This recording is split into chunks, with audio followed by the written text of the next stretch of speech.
Poppin', gang. What's poppin'? What's poppin'? Hold up. Let me fix this. What's going on, gang? How we doing? Bro, we ain't been live in a little bit. What's going on, man? Let me know when you guys pull up. I'm really excited about this interview, man. I'm looking forward to it. I missed the Nadeska joint. I couldn't miss this one, bro. There's no way I can miss this one. IMDb needs to document BET information with movie connections from the past years of 2018. Okay. Hey, shout out Donette, shout out Carne. What I be saying? Blessings, crew. What is up, gang? Let me know when y'all pull up, man. Like I said, this interview should be going live in about 20 minutes. I am going to have the copyright shield up just in case, you know what I'm saying? Just in case, because I know it's going to be live. And after the video was done, I don't want them to pull it down. Positive vibes, what up? I see you. Hold on, let me hit the sub button over here, man. Let me hit the sub button. Let me hit the like button. We ready to go. We ready to go. Footy Chats, what up? Big up, crew and chat. Hope you all good. I'm great, fam. I'm great. Let me know how you guys are doing in the comments. Let me know where you guys are watching from. I've been having fun just listening to what's going on over here, bro. Happy Wednesday, everybody. What up, TT? I see you. What up? Been crazy busy. I'm a realtor now. What? My boy Carne a real out here slanging houses, fam? What's up? Hello from CT. I see CT in here. Mel Marcel, what up, gang? Priscilla, what up?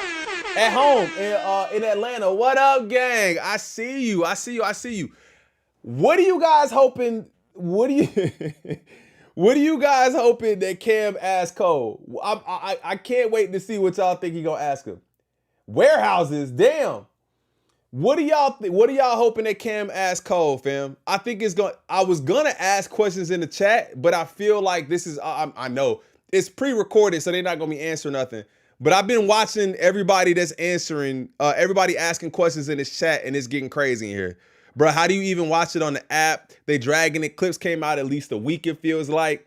So we've been bamboozled. Y'all lame. Revolt B, nobody go to Revolt TV to watch this shit, just upload. Wait. So is this not going to be, this got to be the interview. Yeah, it's got 281 people watching. Happy I caught it live. Thank you. I'm happy you caught the live as well. What do we got over here? He says they need to include for Remy Ma's upcoming project Rick Ross's biggest boss move. There we go, man. What are y'all thinking that they're going to ask them, man? I want to know what you guys think up here, too. I want to know what you guys think. The question is, this interview will piss people off, answer a lot, do nothing at all. A lot of y'all are saying it's going to piss people off. So I'm inclined to believe that this interview will probably piss a lot of people off. The thing about it is, man, I've been saying it from before, right? I feel like when it comes to Cole, I don't think he's going to be gaining any new fans with any of this. And even through some of the things that he said that I've already listened to and already kind of commented on, I feel like at some point he was kind of better off not really saying anything in some situations. I don't really feel like it's going to be better for him to answer some of these questions, because I don't know. I want to hear what y'all got to think about it too. And Remy Ma better not halt and cancel the Rick Ross big boss move. What's going on, KJ? I don't even know what that is, man. Hey, I've been gone a while. Glad I finally caught alive. Queen, how you doing? Saw Luke. Nothing is gonna change. I just need those 2 songs from the fall, bro. Well, dog. I've been saying that, fam. I feel like I think we're gonna get them. I just don't think we'll get them anytime soon. I think they'll get them. I think if he does end up dropping that It's a Boy joint, maybe we'll see it there.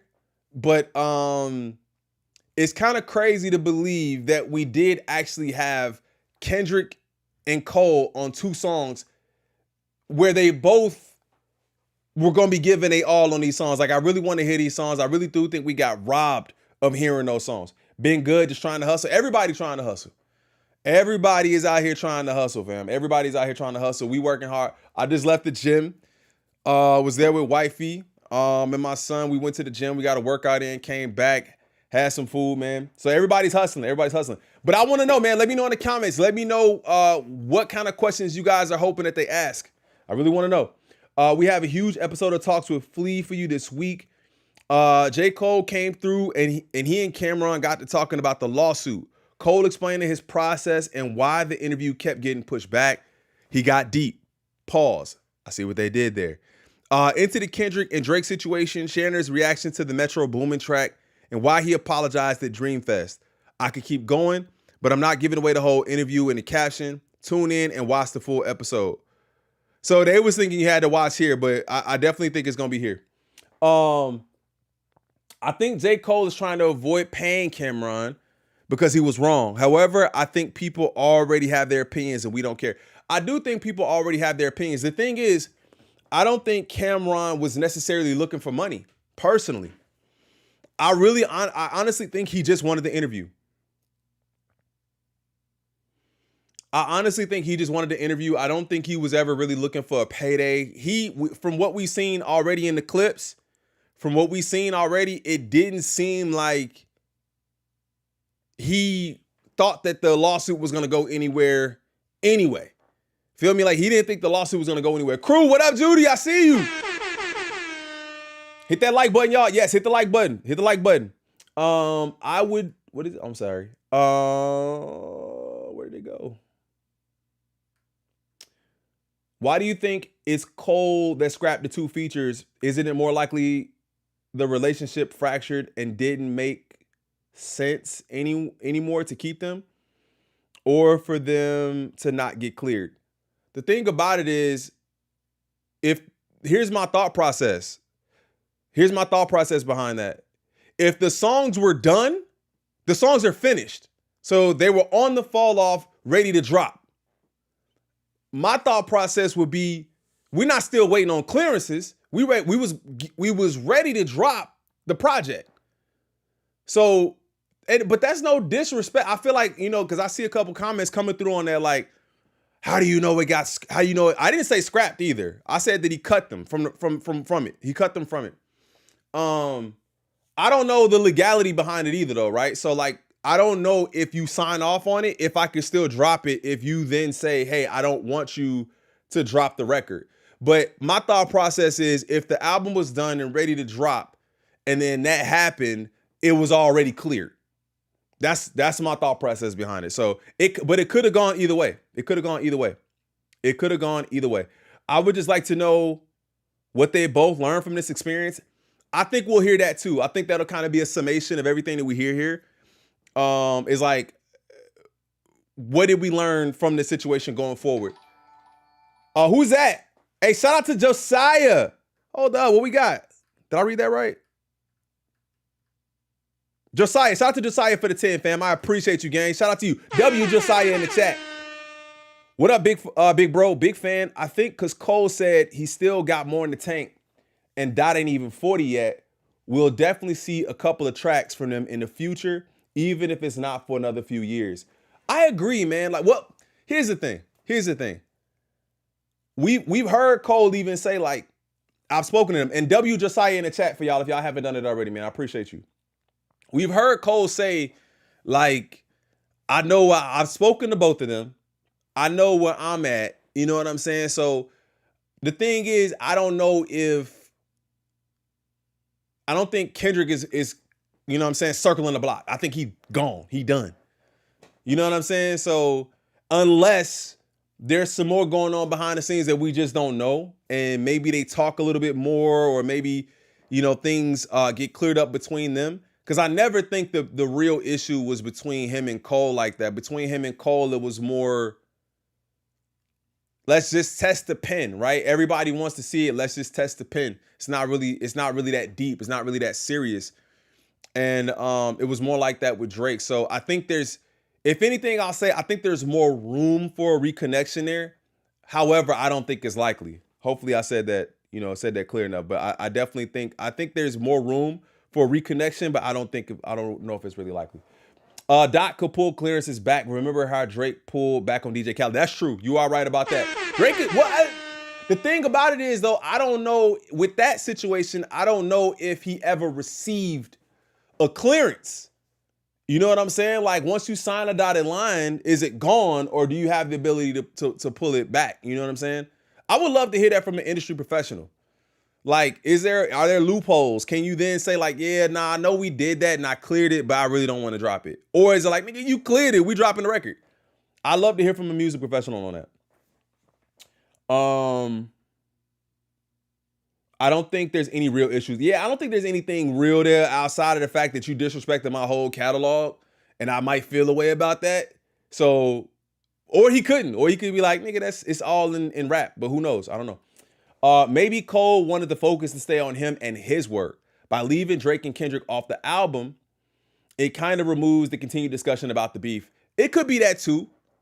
It could definitely be that too. I think I like the way that the Clips did that rollout with that when they had Kendrick on the project, where so it wasn't just about Kendrick. They dropped it early, let everybody kind of sit with that for a couple of days before they dropped the project. So I think there could have been ways to kind of get around that. But he was already dealing with, I got number ones with 21 and Dirk. You know what I'm saying? Like, and which is, well, I don't know if that was number ones, but he was talking about, you know, how you felt about getting the Grammys, the kind of the sympathy Grammys. We got about 17 minutes, gang. Cole would never drop something that Dot doesn't want out. He said he loves Dot. I think that's why I'm saying what I'm saying. I think you kind of answering the question there. Like, he would probably then stop that and say, you know what, I'm not gonna put it out. He don't want it. You know what I'm saying? Probably depends on what's written in the contract. Yeah, I definitely agree with that too. I just think that's what I'm saying. Like, I don't know how that works. I'd love to hear that from like an industry professional. I wish we could give a call to say like Curtis King, and he could give us a response on that. He said he still had to tweak, so maybe he had to wait 8 weeks.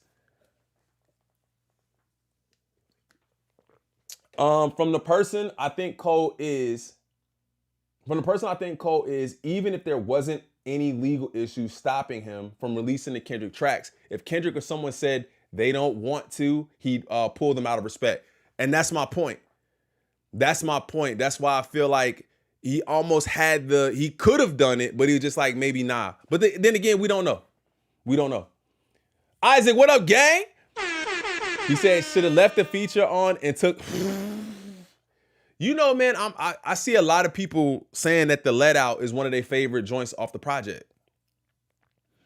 The Let Out has not really grown on me in the way that I feel like it's grown on some other people. But yeah, man, like it's definitely not as bad as it was when I heard it. I feel like the first time, but it's still not. It's not there. But bro said leave the Let Out off. What do we got? It's all speculative. Facts. Same, bro. I think it's the beat. I don't know what it is, because and the crazy thing is, I've heard a beat that sounds pretty similar to that too. What are they saying over here, bro?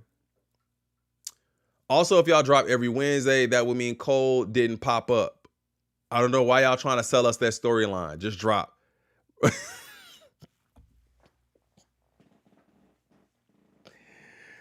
I mean, bro, but just because they say he popped up, it don't mean he popped up on Wednesday. I feel like people be so like emotional.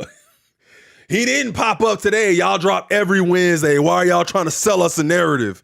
I feel like narrative is a word that gets overused a lot. Don't y'all think?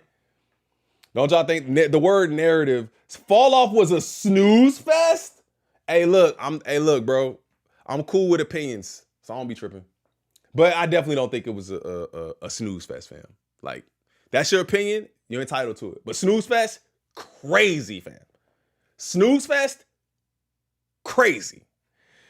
What you think of Joey Badass said Cole didn't want Jid on the fall off because he didn't want to get out rapped? Yeah, fam. I thought that was a wild take.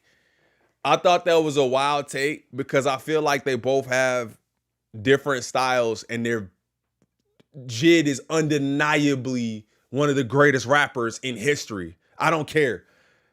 Like, Jid rapping that Jid? Nah.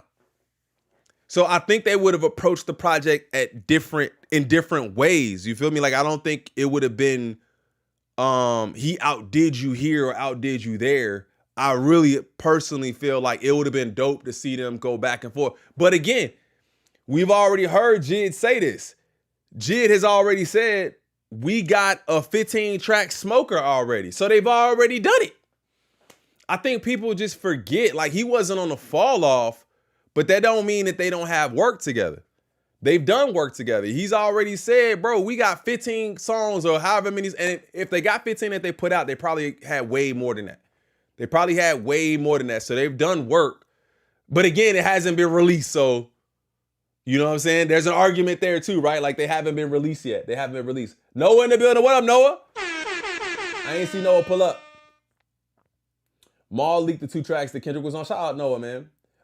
He had Dot on 2 features, but was afraid of Jid make it make sense. Yeah, that makes sense too, right? Jid can hold his own, bro. Jid is an elite rapper. They both. I think the thing is, bro, they both elite rappers. And we in the same. You know what I'm saying? We in the same clique. Like, what that mean? We not gonna be scared of you, nigga. And then to give him that power behind the scenes, like, nah, I ain't dropping these because you out rap me. Nah, bro. I think it's all about timing sometimes. We'll get them. We just don't know when.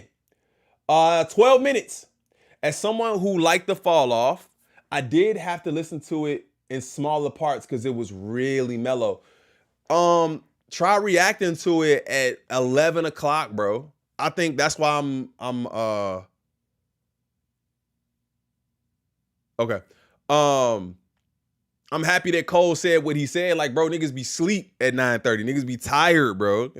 Ain't trying to stay up to, you know what I'm saying, midnight for an album to drop. But going back and listening to it again, I just let it play. Like, I don't ever really go to a specific song. I just let it play. Outside of Who the F Is You? I go back to that one a lot.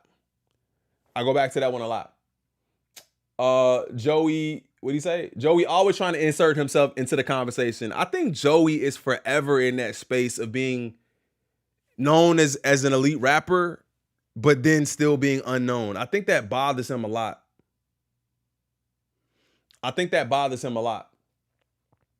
Hopefully the 15 tracks is It's a Boy. We need them. I think that'd be fire, man. I still think we have a lot of music that should be coming from Cole.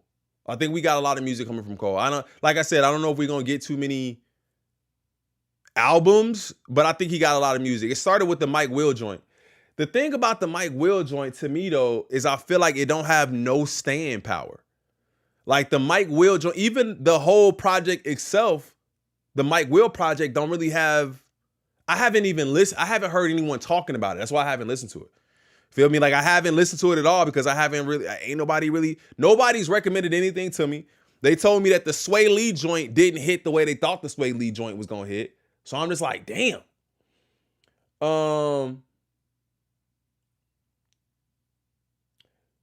Joey forgetting Cole had Daylight and Absol on one track on Might Delete, and arguably had the best verse. They might not be on Jid level, but they're elite spitters too. That's facts. Shout out Josiah, man. I think it bothers Joey that he has fans that don't care for his music. They know him for a TV show. Ooh. But you kind of, I don't want to say box yourself in because you always want to, you know what I'm saying? You want to diversify the portfolio, man. If you can act. If you can rap. Feel me? What's up, Regal? I see you. If you can act. If you can rap. But it's, from what I've seen, when you have an artist who, we're not even talking about TV shows. We're talking about like M and 50 who've done major movies, but they're still known for their rapping. It's because they're rappers first. I don't know. Do niggas think that Joey is a better actor than he is a rapper? What up, Callie? I see you. Didn't they say Pie was a Daylight track already though? Well, I think he talking about that. Bro, what's the name of the song? What's the name of the song? It's not that one. It's not Pie. Play the Collard Greens? Is that what it is? Is that what it is? I think that Mike Will joint was just Cole having some fun. People hold his features to such a high standard though, because it's not even really a feature though. It's just his song shit. I mean, it's on Mike Will project, but it's just him. You know what I'm saying? And I thought there was no hook, but then there ended up being a hook. So it's not even like a feature. It's almost like a throwaway song in the sense that Mike Will produced. Who not on Jid level? Soul and Daylight? Oh, he asking that question. Yeah. Hey, he asking that question. Somebody said that he wasn't on their level. Where we at? We got 8 minutes, gang. Run it up. Hit that like button for me. We got 8 minutes. Hopefully it starts on the dot, bro. Revolt isn't here asking questions, answering questions. Because he knows we do the same thing each week and we haven't changed. It's just your first time here to watch Cam's show. So sit back and enjoy. Welcome. Why did Cam sign with Revolt? I swear it was hell trying to find this on YouTube. Was it really? Do we know anybody in here? That'd be fire. Respect what? Playing with their supporters for clicks. 6ix9ine might as well be running this account. Bro, whoever this is mad in the chat, bro. Whoever this is mad in the chat, bro. You're the only one typing. Look, this is crazy. Will this interview give us more info on the questions we have? Or do you think it'll be fluff? 1, did Cam know Jay-Z was releasing an interview and why it was delayed? Why did Jay-Z release that interview? Did Jay-Z come out to provide cushion for J. Cole's opinions? Bonus question. Why are both acting like Drake wasn't complicit in the escalation of the beef? That's a question I don't understand either. That's a question I don't understand. That's a question. I mean, not that I don't understand. That's a question I've always asked is, he was complicit. He egged that man on. Do y'all have high hopes for that new Drake project, Iceman? You think he'll be on there shooting shots? I know for a fact he'll be on there shooting shots. What up? What did I miss? Zavonna, nothing yet. 6 minutes. 6 minutes. 6 minutes. 6 minutes. Pie was the joint on Might Delete, but Play the Collard Greens was Daylight's song with Cole as a feature. Yeah. Soul and Daylight definitely on Jid's level. I will say Jid makes better music. He got a great discography. Yeah, bro. The Prelux was so damn insane, bro. To Jid's, the Prelux was insane. Insane. That should have been his own project. That should have been his own project. Soul is arguably the best and better than the so-called Big Three. I mean, the thing is, you can't disagree with an argument like that. Which project is better? I'm sorry, I didn't see the question. Of which? Soul definitely one of my favorites. Yeah, Soul is up there, man. The thing about Soul is kind of in the same. Soul and Daylight are two different rappers. Who's J. Cole? What up, Ron Bomb? But the things about them that I feel like sometimes they get like overly like technical. I don't even want to say technical. Like wordy, more wordy than technical. You know what I'm saying? I think that's just one thing about them that I know when I listen to them, I'm closing my eyes and I'm the headphones. I don't even want to see nothing. I just want to listen. It's so much happening and they're so technical. There's so many layers in their bars and I love it. But that's the one thing I think that keeps them from elevating.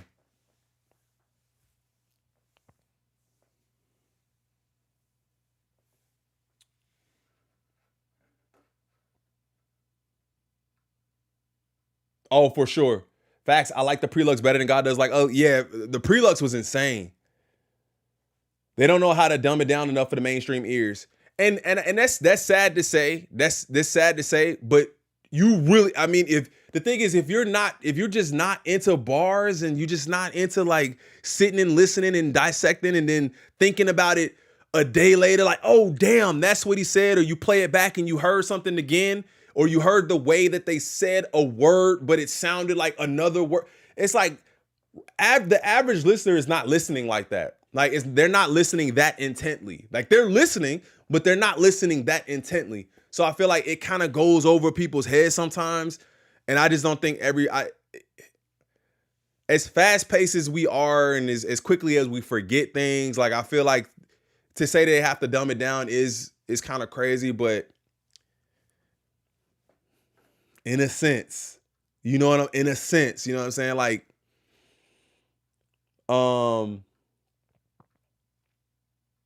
Daylight and Soul raps for rappers' ears. That's why the whole Cole was scared of dot narrative is so stupid when he's never been afraid to hop on tracks with Jid, Daylight, Ab Soul, elite level spitters, and arguably out raps all of them. Says Josiah.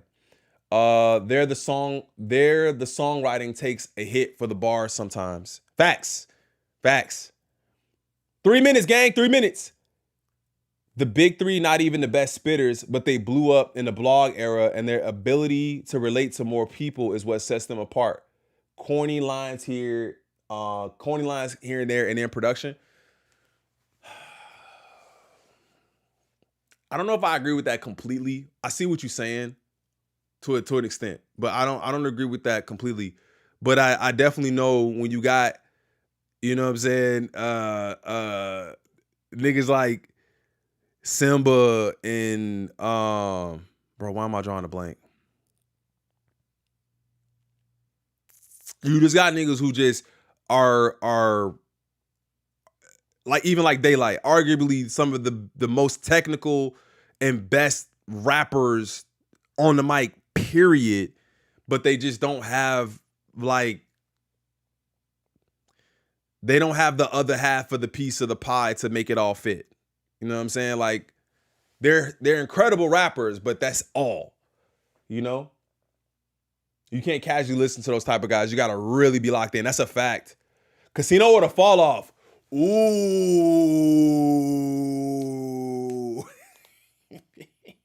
I'm a Cole fan, bro. No. Oh man, that's hard. We got 1 minute. That's very hard for me to choose because I feel like when it came to Casino, I was emotionally involved in Casino. I'm not gonna lie. Emotionally involved. Like some of the things that he was saying and talking about, I connected with wholeheartedly, bro. Like I'm a fan of Cole's work and his ability and his lyrical ability. And I've been on the ride for a minute. And that's why I love that project. I've been waiting on that project and it had some bangers. But on the other side, when it came to Casino, I at some point was about to tear up. You know what I'm saying? Like I was tearing up. You know what I'm saying? So that's a tough one, man. That is a tough one for me to answer. That's a tough, and it's yeah, and Casino is a shorter listen, so it's a bit more. You get through it. What is it? 37 minutes or something like that. I literally cried twice during Casino, bro. Here we go. 1 minute and 50 seconds, gang. Hold up. I'm gonna put up my copyright shield. Just in case.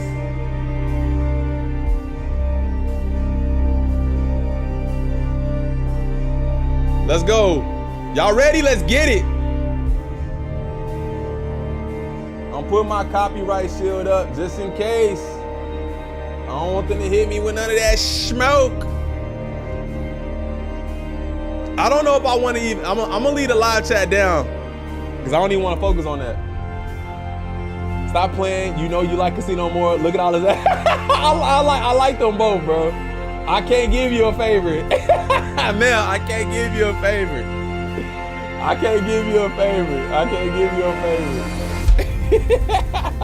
Y'all funny, bro.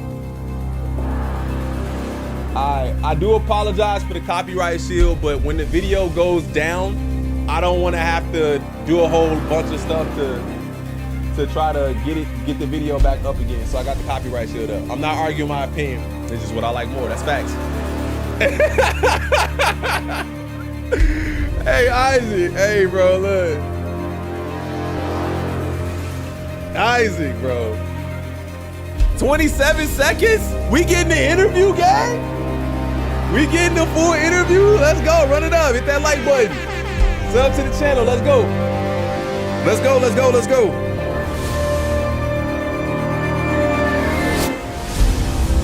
Ten seconds. Oh, they giving us a full. We getting a whole ass. We getting a whole ass production. Okay. Yeah, my girl can't be a stylist neither. When she's fixing somebody's collar, I don't know what may happen next time she.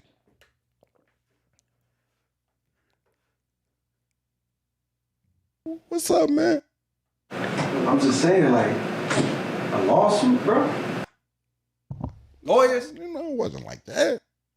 I'm just saying, bro. You got niggas like. This interview about to piss me off. That's what I was waiting on, man. Hey, he said this interview about to piss me off. Let me know if y'all think the interview gonna piss you off. Look, everybody, 50% say the interview gonna piss them off. What's good, everybody? Welcome back to Talk with Flea. Now, look, I got a real special guest today. Brace for impact. An introduction is, I would have to have a scroll, an old school scroll for an introduction of my guest today. And I know a lot of people know it was thought scripted, that this interview probably wouldn't happen, or we wouldn't be speaking, or we wouldn't even be in the same room. But today, I have a good friend of mine who stopped by to talk with Flea. My man, J. Cole. What's good, bro? Ooh, what's up, bro? Yo, how you feeling, man? Thank you so much for coming, man. This is Thank you so crazy. much for coming. So thank you let's for just having get the elephant out the room. So, right, because your fans is on me. They on my Right. ass. Your fans probably on me. They on my ass, right? So, a couple months ago, I put a lawsuit out. I never talked about it, never said anything about it. And the reason I did it is because I just felt like, damn, when he called me to do something, he kept kind of brushing me off when I asked for a favor. And then I kind of scrolled down and looked at when the first time I asked you to do something, the shit said 2022. God And I was damn. like, hold it up, man.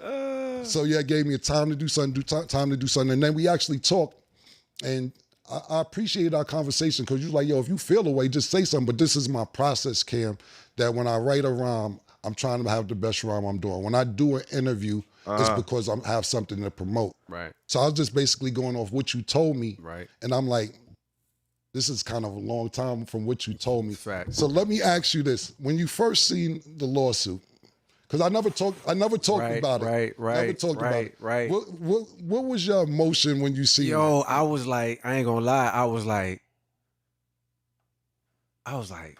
hurt, almost disappointed, like, cause I got so much respect for you, you know what I mean? Likewise. And I look at you like I know you are as a stand-up person, you know what I mean? Yeah, 2022 And so is in crazy. my mind, I'm just like, nah, Cam, not you, like, because even when you said like I was brushing you off, it's like you got to clarify for them what was happening was Cam did two things for me, and he did them bitches quick. Mm-hmm. When I wanted you on the 95 South intro, what you need? Boom, boom, I got you. I fuck with you. Right. I don't even fuck with a lot of niggas. I fuck with you. Boom, boom, man, I appreciate that shit. Right. Then when in the studio when we did I'm Ready, we remade I'm Ready. I'm like, yo, we gotta get Cam on this. This shit'll be legendary. Right. When I hit you for that, nigga came through damn near immediately. Like we just happened to be in New York same time. Right. Verse in 15 minutes. You did not tell a lie when you said that. Nigga knocked the verse out. Right. I just went to the bathroom, damn near. You know what I mean? Right. I walked in the other studio, hollered at niggas. My engineer came in like, yo. There. You said what? Corday was there. Corday was he was there that day? Yeah, he was there that day. That's right. Shout out to Corday too. Yes, shout out to Corday. So so you did that shit quick as fuck. So mind you, as soon as you do the verse, in my mind I'm like, I say, Cam, yo, let me get your lawyer info. Let me get your manager info. Real quick to tap in, when I did my verse so quick, it's like, you know, because I've been in the game a little longer than you, but it seemed like you was verifying, like you listened to it, not saying you ain't fuck with it, but you was like, nah, I ain't do this quick. It's almost like you study my shit. That's what I'm saying. I understand where you come from being a lyricist. I remember you sitting there like, nah, this shit is all right. You know why? Because I'm listening. When I go back and I listen, right, and it's almost a weird place for me because it's like, yo, you Cam. Right. So but I Appreciate still when I'm It's listening. your project though. There you go. It's So your I'm project. listening almost afraid, like. You don't want to tell me. I don't want to have to tell Cam, like, yo, Cam, jury approach. Right, so right. if I'm listening like that, it's Right, really but I because would of respect that. Then I'm hearing, I'm like, nah, this nigga went crazy. Like, that's, you smoked it. I appreciate So, you know, when you was leaving, you so cool, nigga smoking a black and mild on the couch. You know what I mean? Nigga knock his verse out. And then when you leave and I say, yo, Cam, like, let me get your lawyer info, Right. you know what I mean? Or whoever, so I can Right. get you paid. I'm on that early. Mind you, we Right. did this song a long time ago. Right. You like, nah, don't worry about it. You know what I Right. mean? Like, I'm like, nah, Cam, not like, Right. please, like, you know what I mean? Right. You like, Absolutely. nah, trust me, This is don't true. worry about it. So, Right. in my mind, my spite, not for you, but in general, my spidey senses will normally go up. Right. Because in my mind, I'm like, Why this nigga don't want to get nobody paid? thinking I owe them a Right. favor. But I'm Right. like, it's Cam. Like, Right. like one, I do Cam a favor anyways. I pay him and still do whatever the favor is. You know Right. what I mean? So it's like, this shit would never get weird in my mind. Right. I'm like, cool, he insists, I ain't going, you know what I mean? Like, I'm Right. not going to trip. Years go by. The song, remember I told you the song was probably going to come out in like a few months or something. But my process is like, clearly it took me 10 years on this album. Damn. My process is so much that it's like, that song didn't drop till 2 years later, a year and a half, whatever it was. So the song dropped, boom, boom. I give you very short notice that the song is going to drop. You know what I mean? But I'm like, yo, you still cool with us putting this out? You're like, cool, no problem, boom, boom, boom. So when it's time to do the paperwork, now I've learned my lesson. You also taught me a good lesson, and I do appreciate that. Oh, somebody said, what did they Industry learn? standard is like, if somebody do a verse for you or they produce for you, how we move, we so last minute, and in the game, it's like standard to be like, we'll work it out after. Nah, Right. pay that nigga Everybody up moves front. like understanding industry standard. Like, Up okay, front. he might ask for 20% Right. when normally it's 15, no problem. But he ain't gonna come and ask for 70%. Like, Right. so we'll handle it after, boom, boom. So the lawyer came back on our side, I don't know, a month later after they trying to figure the paperwork out. After Mike Delete Later drop. Right. They're like, yo, did you tell Cam you'll do a swap for an interview, boom, boom? Mm-hmm. I was like, no. First, no. I told him I'd do an interview, and I will. I still got a plan to do an interview for him. Right. But I ain't say it was a swap. Like, it wasn't a swap. It wasn't a verse for an interview. Like, Gotcha. I'm gonna go do Cam. Right. But it's not based on The verse. right? Gotcha. So they come back with some crazy. Does that change anything for y'all? Does that change anything for y'all? He said, bro, it wasn't a swap. He said, I was gonna do the damn verse. Number like, all right, he want 300,000. Some number where I'm just like, what the fuck? I'm like, all right, Right. shit is going on. I ain't even. And then right after that was the Kendrick and Drake shit. Right. So much shit has happened in my life. That's not necessarily a priority for me. Right. Meanwhile, you hitting me around that same time, like, yo, bro, is it cool? You know, like what you think about doing an interview? I'm like, Cam, I would love to do an interview. You know, I fuck with your platform. Right. I would love to do an interview Right. with you. Let me get this album out. Right. Now, here's where I fucked up. Okay. And if I go back, I'll start doing shit differently. Right. Like, I was telling you when I thought I'd be done with the album. Right. So I'd be like, you know, if at this time it's April or May, That still don't change nothing though. Like, I feel like for me, him saying like, I told you I'm gonna do your show, but it wasn't a swap. I tried to pay you. You didn't want to accept the payment at the time. That don't mean that, you know what I'm saying? Like, I was still finna pay you. You feel me? You said no. And then I said I'd do an interview, but it wasn't a swap for it. But man, I feel like I would have just paid him personally. I would have paid him so I ain't have to worry about nothing. I'd be like, you'd be like, cool, just let me know I'm starting this thing, this new. And I was gonna say him basically telling him when he thought he was gonna be done with the album is the problem, bro. You can, look, either push it out and say I'll do it when the album drops, or you know what I'm saying. But you can't keep stringing along, Cam. Even started this yet. Right. I damn near maybe was gonna be your first guest or some shit. And that's exactly what it was going to be. There you go. Absolutely. There you go. So what I was telling you was, That makes sense. man, I think I had this shit done by September. And I mind you, when I'm saying that, I'm confident That in makes it too, damn near. I'm Right. like, yeah, I should be done by September. I've done this before. Right. But I ain't know that I had to get, I had to get my hair right. I had to get my energy right. And it took me a lot of elements, made it so that by the time September crept up, I had you on my mind the whole summer. Right. I'm like, fuck, I told Cam September I'll probably be done. But you ain't I'm tell knowing- him that. And this nigga, yo, you don't play about your business, and I really respect it. I appreciate 'Cause that. September 1st at motherfucking 9 a.m. This nigga Cam was on my line like, hey, what's up, bro? Like that's why it's like I see how you've built such a successful business. 'Cause I appreciate that. Every time I gave you a date, I mean, bro, he had an idea of making you his first guest on the show. That he probably didn't disclose that, or maybe he did because he knew, because J. Cole knew. But I think he was wrong. I think J. Cole was wrong for not telling him, I'm not going to do any interviews until the fall off drops. You consistently pushing it, it was kind of like, it gave Cam the right to feel like, oh, this nigga trying to hold me.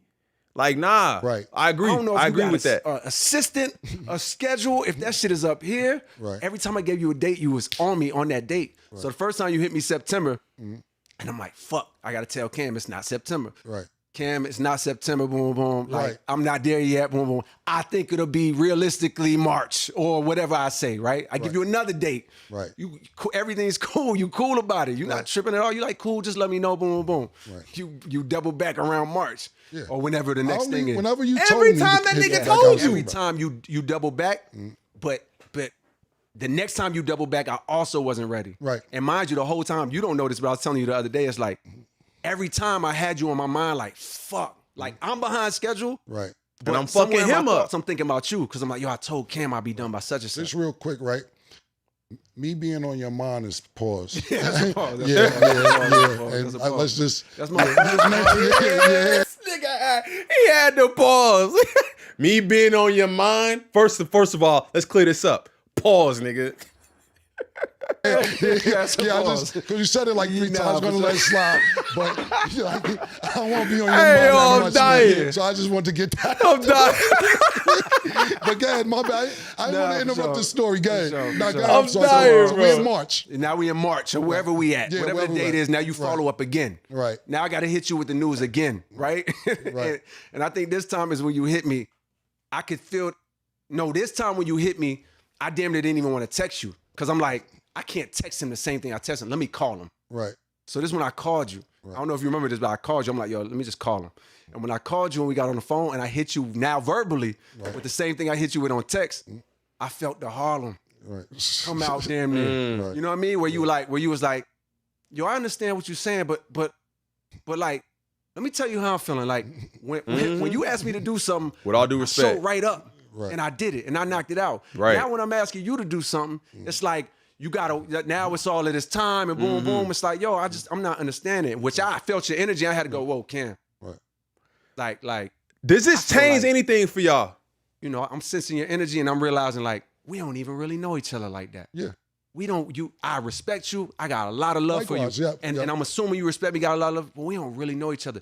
So I feel like you may think that I'm trying to give you the runaround or play with you or boom, boom, boom, and it's not like that. Nigga, if you only knew how many people that you know are I've maybe done the same thing to, and it's not, and that's when I explained to you like, yo, I don't move like that. Like I'm not just jumping out to do an interview for nothing. It's like, For yo, I nothing. want to talk about the music and Right. anything else that comes around the music, cool. But it's like I don't have nothing, especially at that time. If I jump on an interview, what do niggas want to hear about at that time? It's like, man, no, my mind is on trying to finish this shit I've been working on for so long. I explained that to you.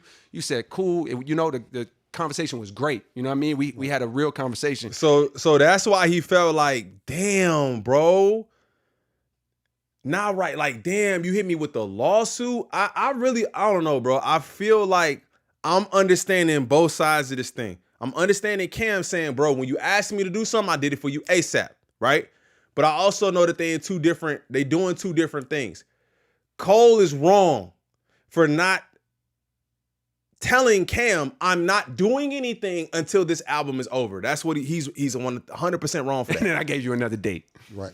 And this last date I gave you was probably like June of last year or whenever it was. Right. And I remember because we started mixing the album for real. Right. A little around the time after I talked to you. Right. We started mixing in tape.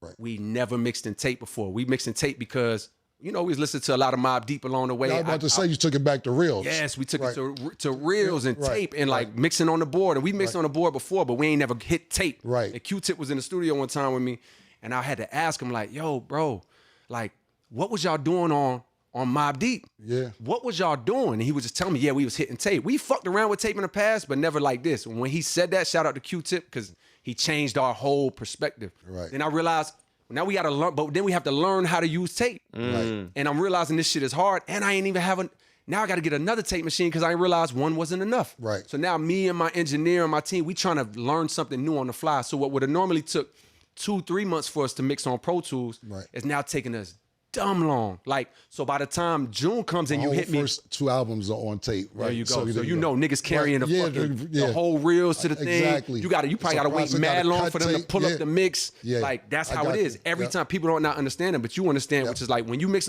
if I mix on Pro Tools right now, if I got a Cam song that I did and it's mixed on Pro Tools, I could pull that shit up in 0.3 seconds. The whole mix, everything. It might take 10 seconds because it's some plugins and shit. Right. When you got tape, every time we switch a song, you gotta fucking send every track to the board. The board gotta go to, or some shit, the board gotta go to tape. All of these tracks on the tape. You basically explaining why it took him so long. I know people gonna be like, bro, I don't give a damn about that, but he's explaining why it took him so long. Just to make a change. Right. So now by the time you hitting me in June on this last time, right. now I get, and this is where I understand and I get it. Right. You hit me again. And you like, hey, bro, like, you know, what's good? I'm checking back in June 1st, like you told me or whatever. Like, like what's good? So this June 1st, 2025. Text for me, because I'm like, fuck, I don't want to tell this nigga. And what I tried to do on this last text with you was to say, like, Cam, let's not do it like this no more. Right. Let me just tell you, this album is coming out, but let me just hit you. You the first person I'm coming to see. Everybody on my team been knew that. Right. So let me just hit you as soon as I'm done for real. Right. And then you the first person I'm coming to see. No. Your text back was like, yo, respectfully, like, no. Like, you've been telling me for a long time you was gonna do this. So like, if you can't make it happen in the next 2-3 weeks, like, yo, let's not even worry about it. And I was like, yo, I definitely can't do the next 2-3 weeks. And you was like, cool. So then, this the other last part. I know it's a long story. No, take your time. I'm glad you're so in depth. Yes. Like I said, listen, J. Cole fan, I'm one of the J. Cole fans. Cam, you're lying. Cole, don't do this. Yeah. And it's nothing personal. It's nothing. But this is just his process. So I'm glad you're being this detailed about it. For sure. For me. Yes. Thank you. Yes, no doubt. Yeah. So now, and mind you, even when you sent me that text, it's the crazy part. Even when you sent me that text, like, yo, don't even worry about it. In my mind, I know, oh, Cam fed up with me. But Cam don't know my plan is to still. You didn't know this. But yeah, but that's the problem. I think that's the biggest problem. Cam don't know this. Can't, like, y'all, you've already established that, you know what I'm saying? You've already established that we don't know each other. We don't know each other means this nigga's not thinking I'm actually gonna get this Cole interview. He thinking I fuck with him, but I don't know him like that, and he giving me the runaround. I don't see nothing wrong with what Cam did, but I understand what he's saying is like, I just keep pushing, I'm the reason why this isn't happening, but the communication between them was just crazy on Cole's part. But he knew, and everybody on my team knew, like, Cam, like, communication. He kind of done with me, but he don't know as soon as my album drop, I'm still coming to see him first. Because I told him I'd come to his show. You know what I mean? Like, so that was still my plan. Right. So the last wild thing that happened to me, to answer your original question, which was how did I feel? Right. About a month before I'm not even gonna say this, around like August, September, or whatever the date was in the fall, I got a random text from you. And it was like some like DocuSign thing that you was telling somebody like yo, I think you sent the wrong one or something like that. I'm thinking somebody hacked your phone. I remember. I'm thinking somebody, because you know people be playing on phones and trying to hack. Right. So I'm like, yo, bro, you good? I hit you damn near back in at least 10, 15 minutes. Like, yo, you good? And then you was like, oh, no, my fault. Wrong text, like wrong person. I'm like, all right, hope you good. Yeah, and then you hit me like, yo, everything good. So in my mind, I'm like, we still good. And I still got plans in my mind to hit you. So then a month later or 3 weeks later, when the lawsuit come out, I'm like, come on, Cam.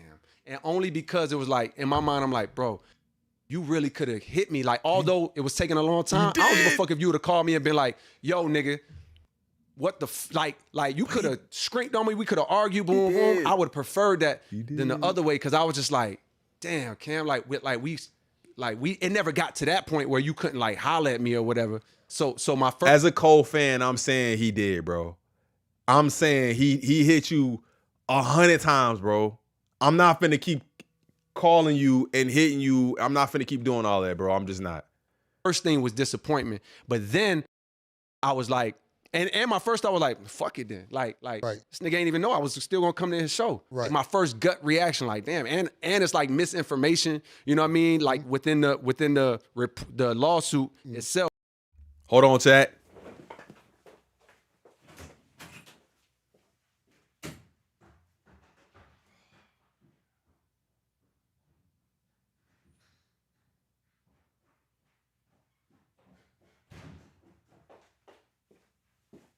My bad, gang.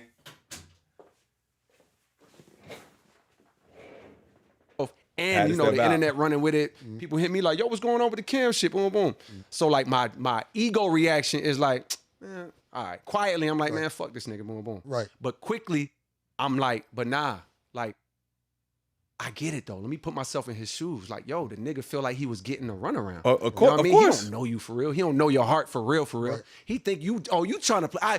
And Cam Mind is probably like, I seen this movie before. Right. You don't fuck with me. You don't want to do the favor. You trying to drag me out until I don't want to do it no more. Right. All right, nigga, bet. And I got one in the chamber. I never signed that paperwork for that fucking for that verse. So here you go. Boom. Just to like, But hit if me in you the rib, notice, you know bro, what I mean? And it's like- like, all right, cool. Like, and even when I took that and understood that and accepted that, I still said in my mind, I was like, yo, I'ma still go see Cam. And that's what you called and said. You sure. said, regardless if you still want to sue me or anything else. Oh my I'm God. and which, of course, it was never going to go nowhere. But for me, it was more like, I need to get this nigga attention because I'm not going to call on bark on you.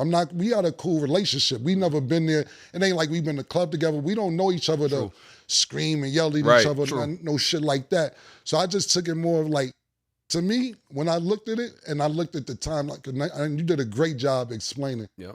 I just looked at the years because it was turning into years. Facts. And I'm like, yo, and you made a great point too. You didn't look at it as a swap. And we come from two different, I'm a little before you.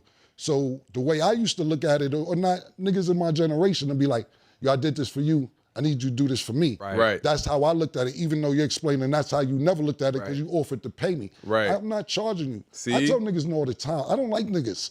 You know what I'm saying? I don't really like a lot of people, especially rappers. That's the I don't difference. even like, you're great. But that's a clear difference in. It's a communication thing because because Cam also assumed that Cole was gonna do I did this for you, you do this for me. Cole is like, bro, I'm willing to pay you. You feel me? So I feel like that's just a difference in communication and who they are. Great lyricists. Like I said, Thank you, bro. like not just for your generation, period. So Thank you. I'm like, let me get a verse. Cam would take me this. Matter of fact, fuck the verse. Let me get the interview. Yo, pardon me. And then that's when all that shit came out at the same time. So more of the story is I get it. And thank you for being here, bro. And Thank you for having me. that bro. shit was never going to go nowhere for us, the lawsuit anyway. It's just like, I need to get this nigga attention. Because I did feel like I did a couple things for you like that. Because I respect your craft and what you do. Thank you. You know what I'm saying? So, But I respect niggas like Cam because I feel like I'm that kind of dude too. Like I do something for you like this. Right? Like you ain't gotta wait on me. You ain't gotta ask me 10 times. Hey, crew, I need you to do this. I'm there. I got you. Even when it's my family, oh, I need you to come help me do this. I'm there. I got you. But if I gotta hit you 3, 4, 5 times, or when I call you, you be like, man, I'm kind of busy. Like, nigga, what? So I do think it is just a difference in the kind of people that they are. Nah, and I appreciate you. I'm bro. glad we here, man. Me too, and man. I'm glad Facts. we here, bro. And like I said, that shit wasn't never about nothing. It's more like, yo, bro, I did this shit for the nigga. But at the end of the day, your process, like you explained, You think to me, he is your BSing? process. Let's get on to some better Cam shit. is agreeing How with him. did you get your first deal? What's the process of that? Okay. Damn, this was the days when having a deal mattered, right? Like this was still I'm the last one of that generation. Me, Kendrick, Drake, we the last ones from the generation where a deal mattered. Your generation, a deal mattered. Absolutely. You get a nice nigga like Cam or a nice nigga like Mace, you get them a deal in a situation, That absolutely matters. they have a shot. Right. Nowadays, it's like, bro, if you just do the right online campaign, you can blow without the labels. But I'm the last generation of that. So I moved to New York. I went to St. John's to be around the music industry. I'm from Fayetteville. Ain't no music industry there. Right. Two dudes, there's a group, they my mentors, they call Bomb Shelter. Like they like a almost. They was so fucking good. Imagine the best group from Harlem, but they never made it. You know what I mean? Like that, they that in Fayetteville. Got you. And I peeped like, oh, they didn't make it, not because they wasn't good enough, but because they was wasn't here. around shit. Right. Back then you had to be around. So I'm like, yo, I'm gonna go to school in New York to be around it. So after some years of being there, I'm like, damn, I got to get my foot in the door. And I got to shout out my man. His name is Mike Rooney. He's Corey Rooney's nephew. Okay. But he not like a nepotism nephew.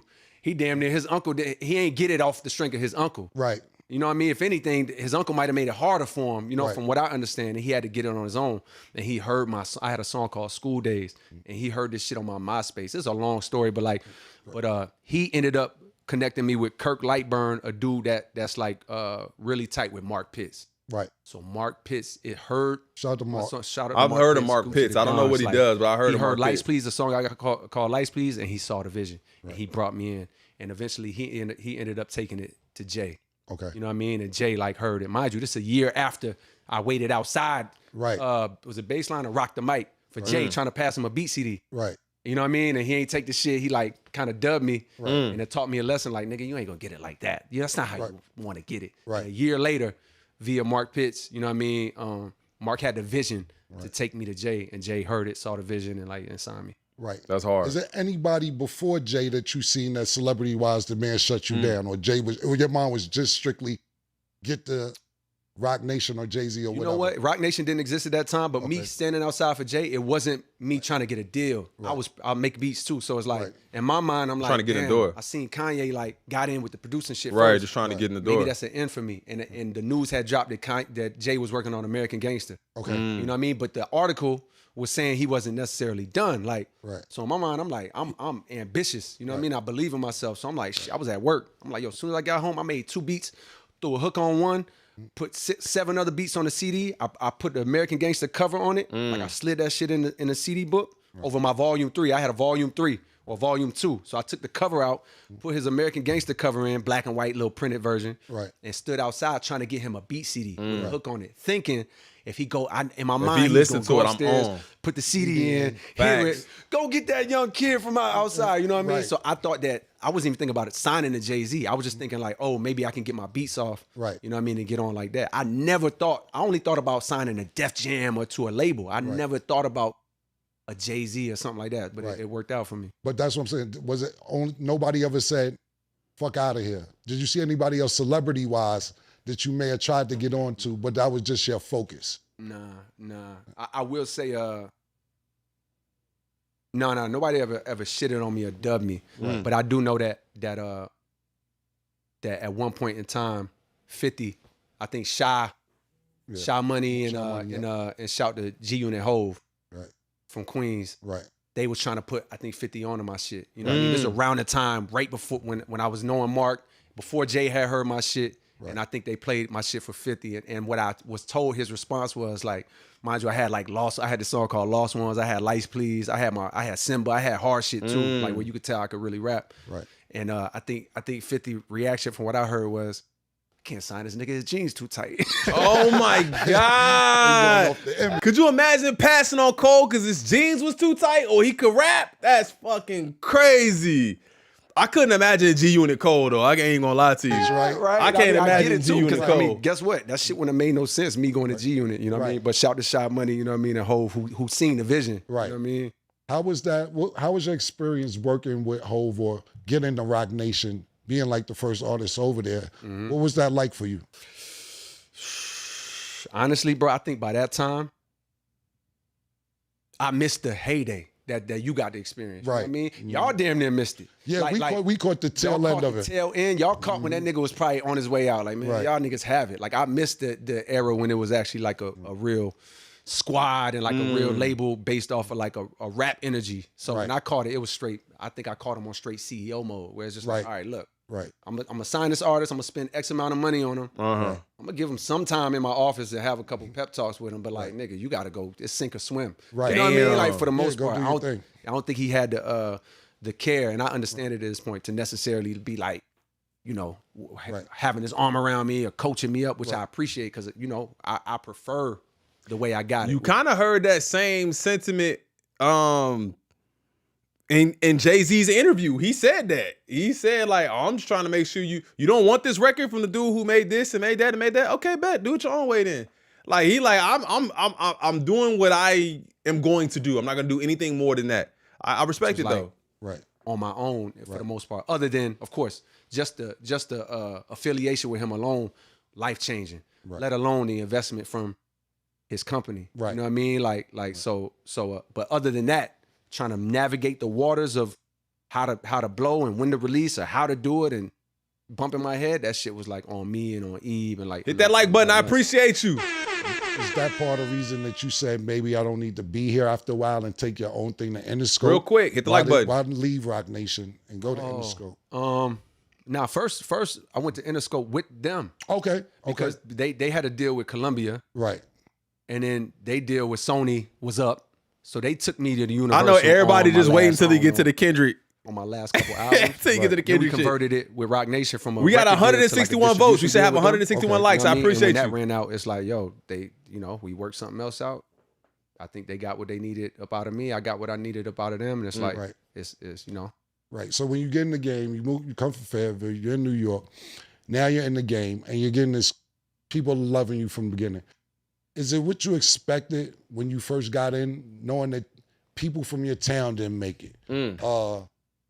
You're getting this success because people gravitated to you really quickly. And it seems like you're more, once you, like now to me, just how I look at it, and I could be totally wrong, like I'm gonna pop out when I wanna pop out and get my music out, and then I'm gonna go live my life with my family. Because there's plenty of times I call you and you'll be like, yo, I'm in Africa. Yeah. You know what I'm saying? I'm doing what I do. Yeah. So it's like the music industry at this time, I'm talking about when you first get in, are you excited at what you expected, or you just want to do what you had to do and move on? Nah, I feel like, I think I always had a long-term plan when I was young to get it and then go back home. Right. But I ain't gonna lie, like, nah, I didn't have expectations. That shit was a slow grind. Right. Like, you look at somebody like Drake, it's like the rise was meteoric.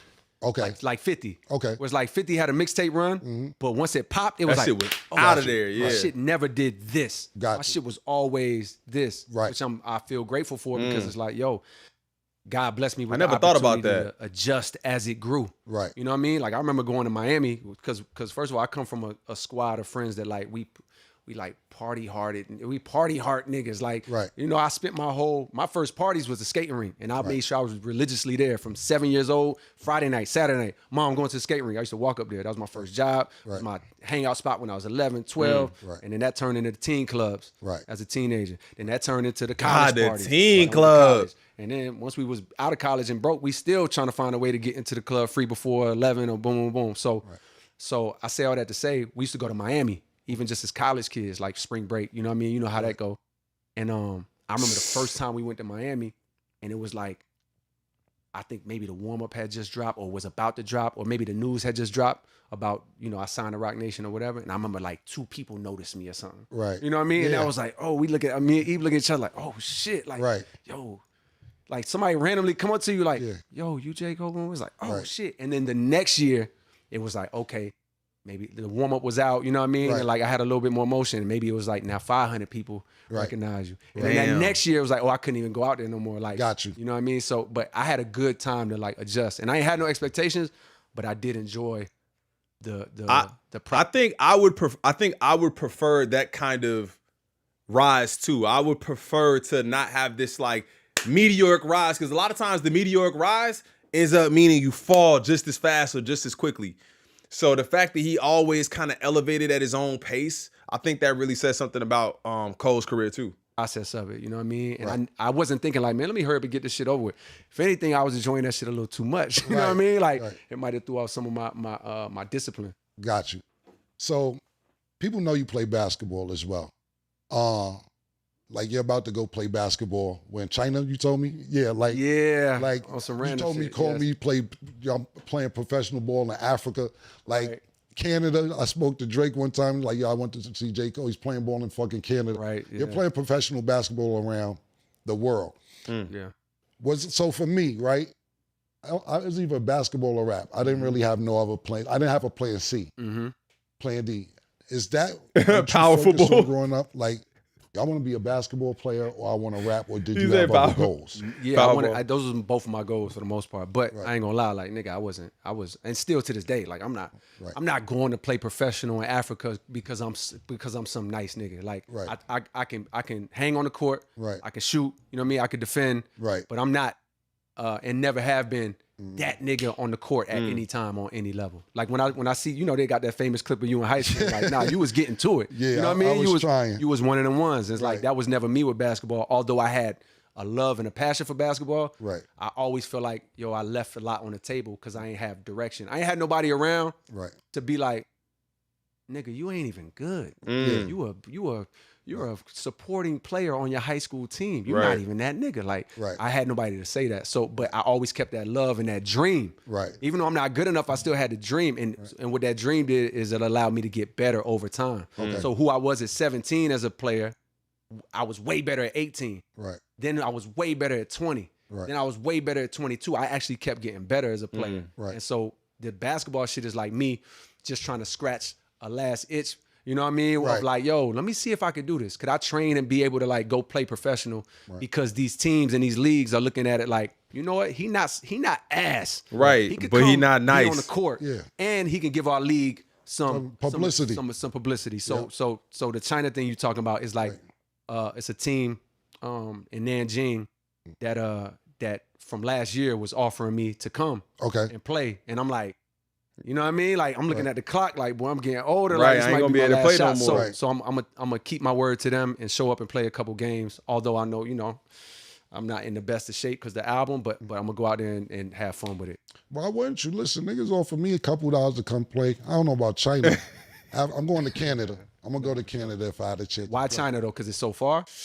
I don't like going a lot of places if English ain't the main language. I don't even care if I have a like if I go do a show or we on tour, cool. But like you're going to spend time to play ball over there, like live a regular life. Not saying you can live a regular life, but just at the end of the day, nah. I've been to China. I remember I did a show in China, Shanghai. Shout out to Shanghai to the fans, and Yeah, shout out the to crowd was going crazy. It was a Reebok event, and the cops made everybody sit down. It was like, watch the show sitting down. That's crazy. I was like, what the yo, how are they going to enjoy the show? Right, Sitting And down. then told me to start over. Oh, that's I great. said, yo, What's up, Treacy? Fuck is going on out here? Yeah. But then we went to a hip hop club and it was Cali, cool. I guess I think because it was a everybody big is. event, they I think they turned everybody it into is. something. But I like America, man. I really do. I like North America. Right, I feel You you. still driving the Honda? Yeah, nah, like You in my regular life, No, I'm saying you kept it around for it's parked at the crib. Okay. It's always been parked it's sentimental to you. Oh, it's very What's the sentimental value to it? that's the car that I used to get back and forth from college in. Okay, You know what I mean? Like Right. like that's the one. So if I had a 3-day weekend, right, like, you know, college, we off on Monday. right. That Friday after class, I'm driving back home. Got you. So like So I-95, like I'm feeling I hit like that route. So I'm feeling like with the interviews, I'm feeling like the Nadeska joint is the one that's gonna be the one to ask all of the tough questions. Like, this is a cool interview. I think the first part was one of the better parts is him just explaining what happened between them. Then the rest of this is this can't be what they wanted to do. so much. Right, Like, back and forth, I don't know if this is to what they this wanted day, to do. I know exits. Right. Like, I know when I'm in Maryland, I know if I get off on this exit without even looking at the signs, I know it's a gas station right over there. It's a Chick-fil-A, boom, boom, and it's Right. always in this car. Parties right, in this car. Me riding around with Eve in New York, right, playing a song I just made in my room or at the studio with Mike Rooney in this car. right. When So Far Gone dropped, this nigga Eve was trying to put Yeah, me on. facts, Right. Zay. I was damn near avoiding it. like Everything happened in the car. I remember I pulled over. I had to go piss. Right. I pulled over on the street in New York. Just found me a little corner to go piss. Yeah. I came back. He had So Far Gone in. Right, It's like he had to force me to listen to that shit. Right. And I'm listening like, oh my fucking God, in that car. You know Right. what I mean? Right. Drives from New York to Miami Right. in that car. The first time we ever sold a physical CD of my own right. was in that car at North Carolina A&T. So yeah, I'm sentimental with that- my possessions, damn it. It makes a lot of sense. It was a rumor. Did you ever scuffle with Puff before, or is that just all rumor? Cole You and know, Diddy, actually- come on, Yeah, that bro. actually happened. I had a So yeah, explain that. nah, Hold you up. know what? This is interesting. I damn near wish I could because it's such an ill story. Right. You know what I mean? But matter of fact, we did a Facts, Von. podcast, me and Eve, Okay. like a year and a half ago, where we kind of ran through like the first part of my career up until Forest Hills Drive. Right. And we had a bonus episode that was the whole episode was just about that night Okay. and that altercation, right? Right. And we was gonna put it out because at that time, you know what I mean? Like Right. me and Puff, like we hadn't had no problem for years. Even after that, like Right. it was cleaned up quick and we was in a good spot. Right. But you know, Puff was on the song that I had on off season and like, so we was gonna put it out thinking like, yo, it's cool. Like enough time has passed. He ain't gonna feel Diddy? no way, boom, boom, boom.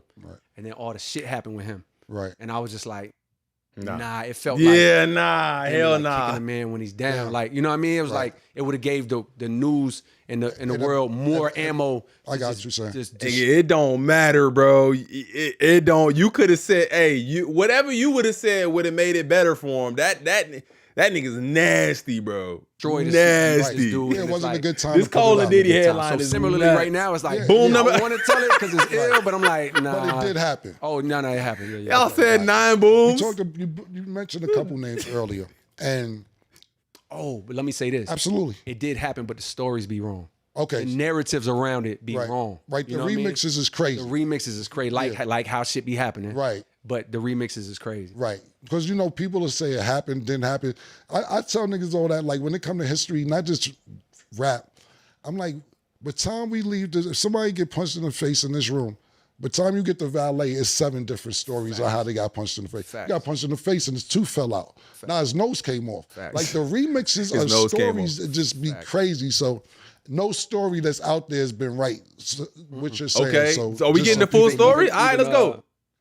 Even Punch from TDE, shout out to Punch, that's my man. But Right. he gave a rendition where I'm looking at it, I'm like, yo, you got a lot of it right, but you wasn't really right there. Right. So even what you saying, you either missing details or misrepresented some details. I know the story, and he was right there, but I know the full front to back. I'm sitting in the driver's seat, and it's a memorable night for me. So it's like, I'm recalling that shit verbatim. But, Okay. even somebody that was there that's giving it, it's like, nah, that's not the full.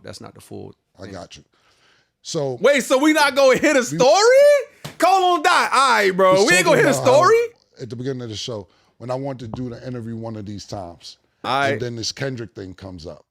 So we have to put things on the back burner, which is fine.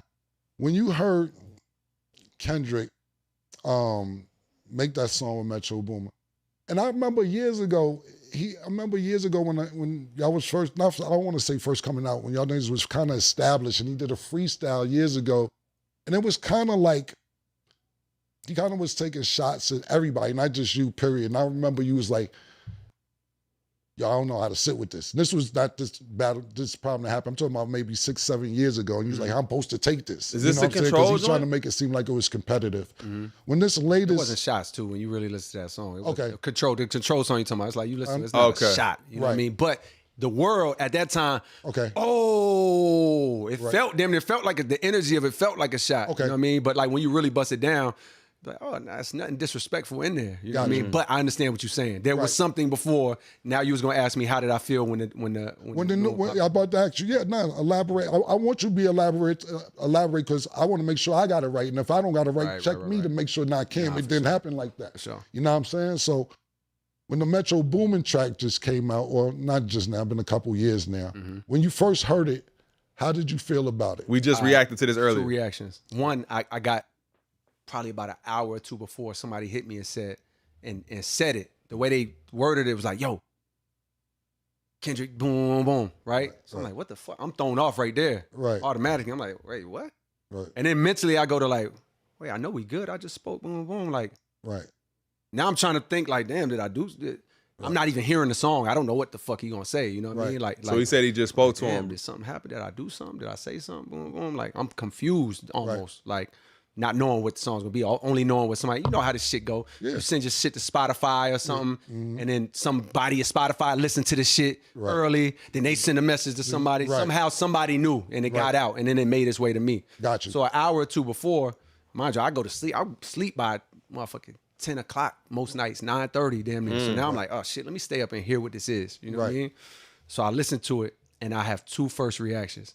My first reaction is, that shit is hard. Right. You know what I mean? Like, it's a hard ass verse, undeniably. The beat crazy, the song is ill, and I'm like, he went crazy. That's my first reaction. Because I don't know what I'm listening for. You know what I mean? Right. I'm like, that shit's tough. Right. My second reaction is, not now, nigga. Right. My second reaction is like it's no, nigga. This is inconvenient. We reacted to this portion of the video already. Can I explain to you already? why? Check it out on the This is channel. gonna be long-winded, but let me explain to you Take your why. time. This is why we here. Right at that time, I had just got off tour with Drake. I had went on tour with Drake. We did that. And I had Might Delete Later in the Chamber, which was the project that you on as a mixtape. Right. and then I had the Fall Off finished. I probably Told had you. to tweak a couple mixes, boom, boom, boom, but I had this album finished, the Fall Off, right? Right.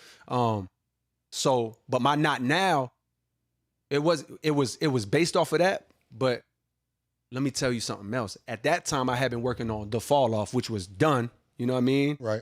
You know what I mean? And by the way, that somebody leaked it. I know who leaked it and who said it. You know what I mean? But it's cool. He put it out there. It's like, yo, he was on 2 joints. You know what I mean? On the album. You know what I mean? Like, and So you talking about Maul right there, I think, right? yes, Right. Was on 2 joints. So I'm just trying to paint the full picture of my state. Take your time. So I, in my mind, I'm like, oh, nigga, I've been working so long on this. You a big part of it, which I'm grateful for, because it's like, nigga, that was a part of my vision for it. Like having both of these dudes as a part of this. As on my way out, I wanted to like celebrate, like, damn, I'm really grateful to have done it at the same time as these niggas. Yes. Because I genuinely felt like, yo, like this is it for me. You know what I mean? And at least at this level, I ain't working 8 years on the album. But I think at that point though, like, I don't know how they were supposed to take. I don't know how Kendrick was supposed to take first person shooter. If y'all was cool, I don't know how he was supposed to take it. I'm saying that I see Kendrick's vision inside of it. Like, we the big three. Like, okay, we the big three. Like, we started the league, but right now I feel like Muhammad Ali. It almost seemed like maybe we thought we could make these playful jokes or these playful jabs, because he was saying the same thing. Like, that was the setup where he said, you know, the control thing where it felt like it was this and it felt like it was that. So it's almost like using that as the ignition to be able to get out here and say things, right? No more. Right. But there's something I'm leaving out, which is when that shit happened, ultimately it became that whole situation. From me going on stage, apologizing, boom, boom, it ended up being, that whole situation ended up being the absolute biggest blessing for me. Right. And this is why. If you would have heard me talk about the Fall Off at that time for like months before, me and Eve like this, like creatively, like this is my man, and like, if you would have heard me talk about the album at that time, it would have sounded something like this. Man, let's put this shit the fuck out, bro. Right. Let's get this shit out, nigga. Let's hurry the fuck up and put this shit the fuck out and be done with this shit. Like, we was over it because we was so exhausted from working on it. Right. You know what I mean? Like, while I was working on this album, I dropped For Your Eyes Only, KOD, the off season, and had Mike Delete Later in the chamber. I was tired and burnt the fuck out. And I used to like pray basically like, God, show me when it's time for me to really be done with this shit. Right. So I can know. Right. And so for 3 months straight, probably from like December, January, February, every time I sat down to write, I couldn't write shit. Like nothing was, I couldn't get past writer's block. I couldn't get past a line or two. Right. And I'm just like, damn. I was taking this as, I guess God is showing me, yo, you really done. You done, I right. thought he was showing me I was done in the form of like, yo, I'm tapped out. I ain't got shit to say. Right. So on top of that, how I would speak about the album and my energy was negative. It would be like, bro, like, let's get this. How I felt about this shit, which was hard as fuck, but how I felt about it was almost, it was negative. You know what I mean? It was like, man, let's put this shit the fuck out. I'm done. I'm exhausted. Clearly, I'm tapped out. I can't write shit, all right? But I got enough in the chamber where I know this is how I'm going out. And like, if I never write another rhyme or put out another album, it's cool because I did this. Right. So that's the energy that that's the energy I'm sitting in when this verse happens from him. Got you. So my thought goes, first of all, this verse is crazy. It's hard. Right. But it's also like, damn, nigga, this shit is inconvenient. Like, it's terrible timing. Got you. And on top of that, my next thought. But I think that's also why Dot did it too. Like, nigga, I know you about to drop. He said, nah, hey, change up everything you working on because I know I'm on that joint, but now, what's it gonna look like now? Like, it was a strategic move there too. But the thing is, he knows some people can view first person shooter as a diss and some may not see it as a diss.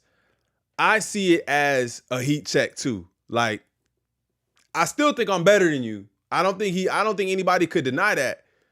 So I think Kendrick looking at it as, again, these two niggas on tour, they dropping videos together, he lumping me in this group, and he's like, bro, I'm just not with none of that. But I just don't think Kendrick was with the shit, period, bro. He wasn't with none of that shit. And this is what led me to everything that came after that, which I'm grateful for. You know what I mean? I can't even say they're mistakes. Because it's like, I really believe that, like, oh, that's how it had to happen for me. Like, God knew that, like, I would do this and boom, boom. But basically, my next thought was like, all right, fuck. What you gonna do? Because my phone is blowing up immediately. Nah, nigga. Like, please, press the button. Yeah. Like that's the energy from niggas that love me. Right. You know what I mean? Absolutely. Yo, press the button, boom, boom. In reality, do I actually feel any sort of, when I listen to that verse that day, do I feel any sort of like, damn, nigga, what you say?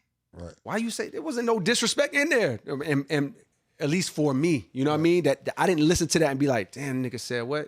Right. Nigga said I was XYZ. You know what I mean? It was, my feeling was like, fuck. Because now I know this shit that you've been working on for 8 years, plus this other shit that you did as a setup. It's kind of cooked. Niggas ain't gonna never let you put that out until you address this, until you say something here. Right. So my mind, But then now thinking about it, it's like he just said he was coming off a bad case of writer's block. And at least that's what he's saying, is I came off a bad case of writer's block, and then now jumping in the ring, it kind of makes sense why that song sounds like it didn't have a lot of heart in it. It's silly to think of now, but it's like, it's where I was at the time. The inconvenience is I can't put this project out with you on it, my thought was like, with the diss that just happened. What's the world gonna say? They not gonna let you come drop this shit you've been working on for 10 years without addressing that. Nah, nigga, we don't want to hear none of that shit. You ain't said shit to Buddy. You know what I mean? Like, we don't want to hear none of that. So my mind then gets into, then the word fear comes. Right. The fear is, although nothing's in my heart, there's no malice in my heart, there's no even desire to like, oh, this nigga gave me a chance to come demolish him. What the fuck does that mean to me? I love this nigga. Like, what does that even look like? There was no urge or desire to take it to that level. But I could tell. Was a fear of like, damn, if I don't do something. So that explains the track, bro. Where it's like, no desire at all, but I gotta do something because I hate that. I still hate that. I'll never be able to put this album out that I'm still hate that, bro. Still like fucking makes my skin crawl. All right, what I'm gonna do? Start jotting some shit. Boom. All this shit mean like I'm not even writing anything good. I'm still not writing nothing good. Right. And then one night I was in Bahamas, me and T Minus, a studio out there. I'm just like, yo, fuck it. That's why it's called 7-minute drill. Me and him do these things called 7-minute drills.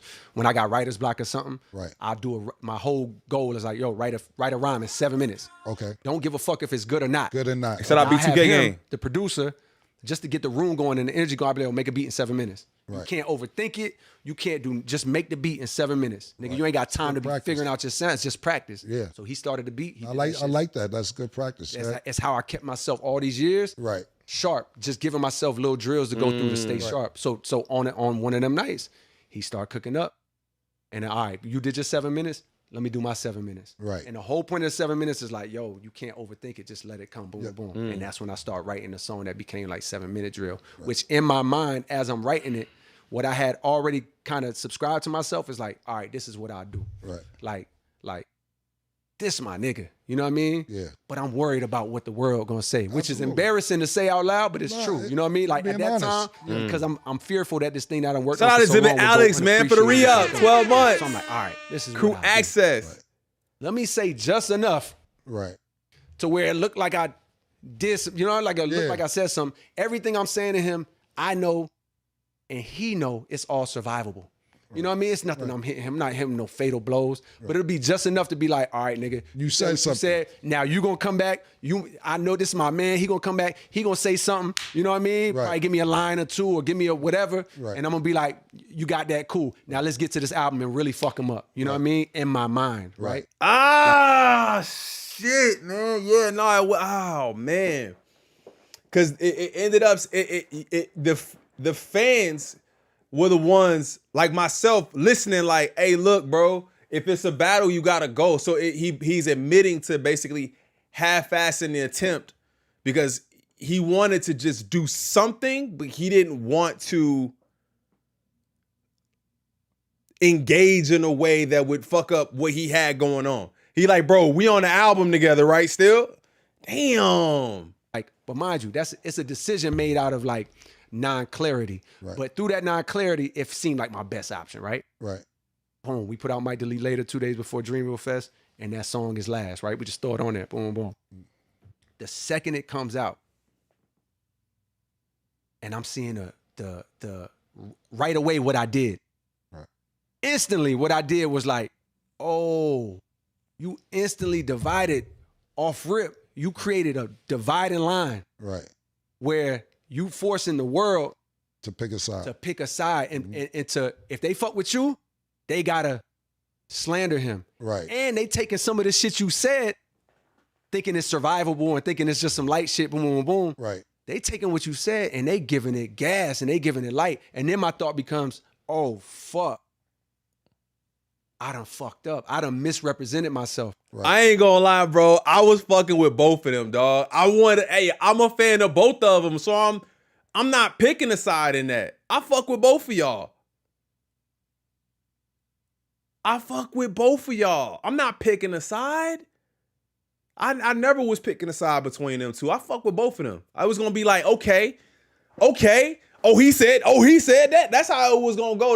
It was gonna be fun, bro. I done miss. That wasn't your intention. That wasn't my intention. Right. My intention was some bullshit. Honestly, my intention was fraudulent to begin with. You pretending. It's like a nigga pull his gun out and like this is my analogy. Yeah. It's like oh shit, nigga pull his gun out and just shoot a nigga toe or something. Right. It's like I shot him. You know what I mean? Yeah, It's like yeah. the intention. You only did it because you was worried about how everybody looked around you. You know what I mean? Gotcha. So my intention was some bullshit. Right. So with your intention that's being why some you bullshit, getting- then me seeing the result of like, oh my God, look what I'm giving life to, and then on top of that, oh God, do this nigga think? Do this nigga because this music shit is weird and this internet is weird. Right. You know, I love these niggas, I really do, Yep. but like, bro, I'm not with y'all like this. Right. I'm not with y'all every day. Right. Y'all not with me every day. Facts. If enough headlines go around or enough You chatter start happens, believing that shit. you might start feeling like I really feel like that. And we not. I mean, guess what? When we was locked in, nigga, I might talk to these niggas once a year. Right. Might be 2 years to go by where we just check in. There's no ill will. It's just like, yo, your life, like my it. life. Right. So imagine in the space, I'm like, oh, damn, do this nigga really think that I feel like this about it? Like, oh, and even how I'm telling you, it was way heavier. It was like, oh no.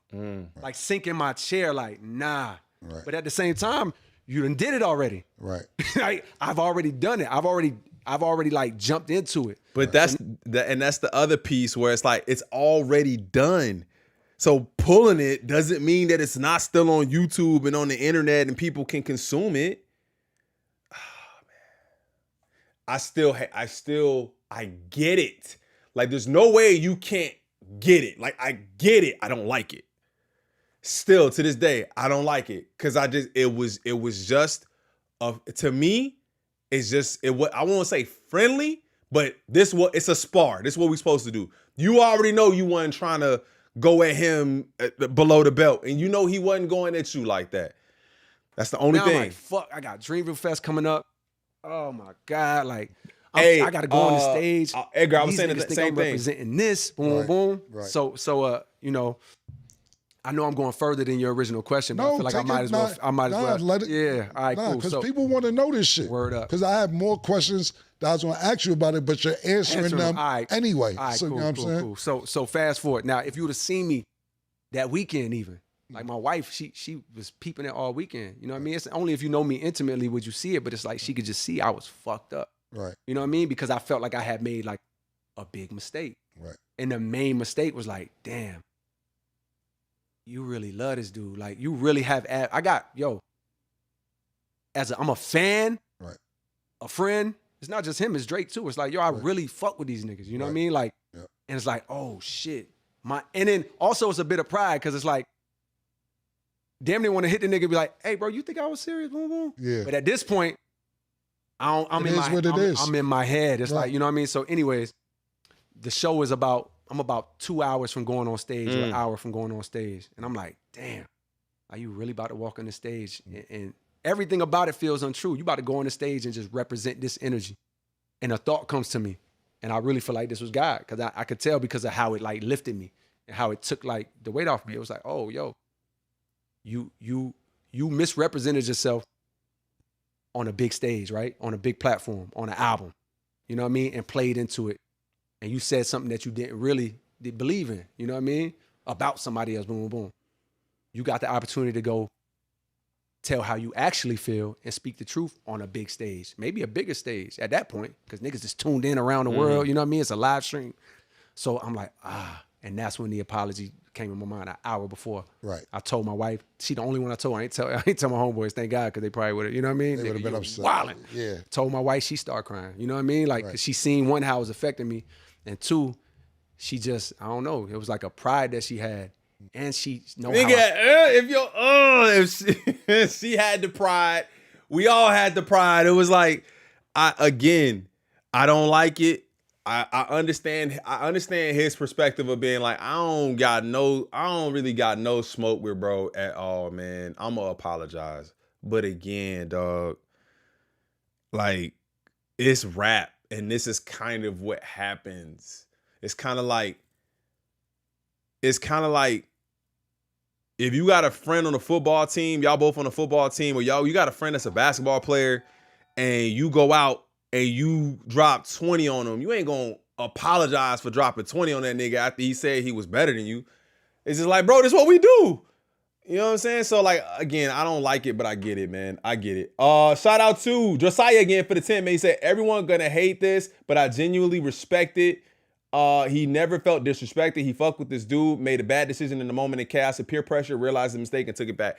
And that's what I'm saying. I don't disagree with that at all. But when it's rap, so I understand why people are, would feel about away. him. Right. You know what I mean? Like she talked to his wife. They got a little relationship. W Josiah you know in the So chat. it's like she don't even know the rap world. She know the real version of me. Right. She started crying. I'm like, all right, cool. Like I'm excited to do this now. Right. I'm going out there with a different energy. Right. I'm going out there. I can't wait to get to that moment. Right. Because it's really me. Right. And I really get to represent myself. So I do what I do, right? Absolutely. As soon as I do what I do, me personally, the weight is off me because I know I've made a wrong right. Right. I did wrong. Whether you feel it's wrong or not, it's wrong to me.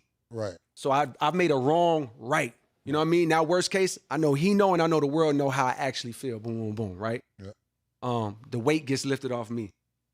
Simultaneously, the world like, nah, nigga. Yeah. No, sir. Yeah. No, buddy. It's fact. It's not gonna happen like that. You know what I mean? Yep. And the world is fucking me up or fucking my name up. You know what I mean? Yeah. Or whatever. That's you know one what I of mean? the questions. Stay here for a minute because I want you to finish the story. Okay. How did you feel right then and there when niggas was like, yo, this nigga backing out the battle?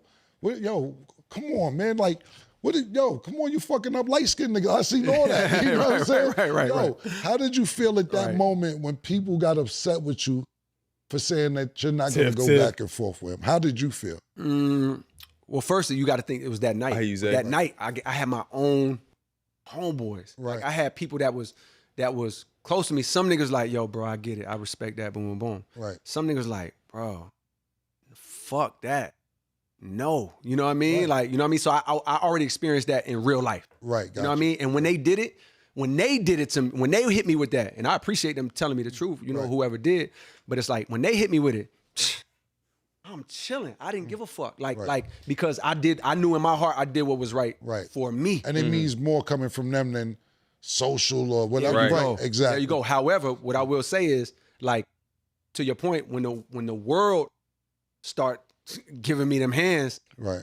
my reaction was I still felt like, nah, like I'm secure in my decision and what I did. But of course, over time, when niggas like, nah, this nigga's over. Right. You know what I mean? Like it's over. Yeah, it's a lot of people. The ego and the fear creeps in some. It wasn't dominant, but I did feel it there where it was like, oh shit, like did I fuck up? You know what I mean? Where it's like, it's not a dominant feeling because ultimately I always lean back on and the thing fact is, that, like, no, nigga. And the thing is, people still are on the fence about where to put Cole. I don't think we can discredit his career and what he's his capability and what he's done for hip hop. You can't talk about hip hop in this generation and not talk about Cole. but I get that people still feel like, nah, it's over with for him. Personally, I don't. Like I got a strong belief in God, and I feel like we know how it feels when it's God, Right. and we know how it feels when it's not. Right. You know what I mean? And I know that, like, yo, I'm moving off the feeling that I feel like aligns with that, with you know what I mean? And if as long as I did that and I made the decision from that place, Right. then I got to remember that, like, yo, okay, Right. there's actually a bigger plan. There's a bigger purpose. Right. So it's like I got homeboys, damn near everybody on my side want to crash out. You know what I mean? Like, I get it. And, yo, niggas talking crazy on, man, it's the internet. But they like, yo, niggas talking crazy. I don't like this shit. And I had to really tell everybody, like, yo, bro, don't say nothing. I appreciate it because you love me. Mm-hmm. You want to go out there and ride for me. Yeah. You know what I mean? You see niggas talking crazy. And it's the worst to them because it's like, nigga, I know you. Right. And you be begging niggas to get in shows, coming to the parties, boom, boom. Now all of a sudden you got some shit to say. They got real problems and they want to crash out on people. And I'm telling them, like, no. Ooh, like, y'all hear that? You be begging niggas to get in the shows. I feel like I know who he talking about right there. Now you got something to say? You be begging niggas to get in shows and now you got something to say? They ready to crash out on niggas? I ain't never begged him to get in the show. I know, he ain't talking about me anyway, but I know the niggas who was really crashing out on him, some of them wasn't begging to get in the shows. So I think I know who he talking about. Walk through this. Like, let me, boom, 23. Whatever the world is got for me, Right. whatever they got to say for me, let me take it. And let me remember or remember that that's not even me. Like, who I actually am on the inside, I'm damn sure not J. Cole. I'm damn near not even Jermaine on the inside. We all are connected to something higher. Right. So what's a name? It's an identity. What's a reputation? It's just a story that somebody tell about you. Right. So it's really just my ego that's afraid that, like, oh, my reputation is gonna get fucked up. Oh, they're not gonna think this about me no more. Who gives a like? Let me remember or learn who gives a fuck what they actually think. Right. You know what I mean? Like it's not even you that they talking about. And if it is, so fucking what? So I'm like, yo, don't say nothing. Let me walk through this. So I spent the next amount of time walking through it mentally, like still feeling at peace with my decision, but now knowing I gotta work through the mental test that comes with the world fucking my name up or fucking me up. Right. And you know, and that led me to, that's the blessing. Oh, I started this conversation by telling you, it's a long conversation, but take your time, bro. I started this conversation by telling you how much of a blessing that situation was for me. Right. Now let me tell you why. Okay. In the middle of the world fucking me up, like, it's over for this nigga. Nah, I never look at this nigga the same. Nah, you don't do that, boom, boom, boom. Right. Yo, I always knew that nigga was such and such, boom, boom, boom. In the middle of the world doing that, I'm having these conversations with myself. I got to get off. At that time, it was like I had crept back on, I think around the time the Kendrick shit dropped or the Kendrick and Future shit, and then my shit. I'm back reading comments, what niggas are saying. I realized quickly, like, okay, I got to get the fuck off of that. Yeah. I got to get off IG. Right. And YouTube, my most used app. That's why I've been fucking with y'all for a minute, because it's like, yo, I was seeing that shit on IG and on YouTube. You've been on YouTube. But on YouTube, every other post was my name. I was like, yo, I had to get off YouTube. So one, I had to separate myself from that, knowing the world is fucking me up. Right. And I had to have this conversation with myself. And this was the conversation. All right, right now, the world is shitting on your name. Okay. Whatever you think you've built, you know what I mean? The world got something to say about you, you know what I mean? And boom, boom. How you feel about that? I mean, shit, it don't feel great, you know what I mean? But like, you know, whatever I'm saying to myself. Then the question is like, can you control any of that? Can you control what anybody says or thinks about you? Absolutely. You know what I mean? Not. Can you do that? Of course, the answer I'm telling myself is like, oh, no, I can't control that. Right. Okay, then. Let me ask you another question. This is me talking to myself. Talking to yourself. Let me ask you another question. Why did you ever do this in the first place? Like, did you ever do this? Did you ever put a pen to the paper, make a beat, record a song because you wanted people that you didn't know to always have great things to say about you? Like, is that why you did this? Nah, that's not why I did this. Right. So why did you do this ever? Why did you ever do this in the first place? Right. oh, I did this in the first place because I loved it. Like the second I start rapping, the first rhyme I wrote, the first beat I made, I fell in love with it. Like I sat. So this is his kind of redemption on the arc, album cover, where he's I wrote like, my first song there. I must have sat in that spot for 7 hours. I made the beat. I must have realized sat why in I love chair hip hop in my again. crib on my mom and my stepfather's stereo system. I must have sat for the first time for 7 hours. Imagine being 14, 15, sitting in a chair for 7 hours and you not watching TV or playing a game. You know what I mean? I'm writing a song. Right. Like, oh, I did that and those types of things because I loved it. Aha, you did it because you loved it. Let me ask you a question. Do you love it right now? Do you currently love it right now? I'm like, yeah, I think I love it. Do you? And then I'm like, oh, shit.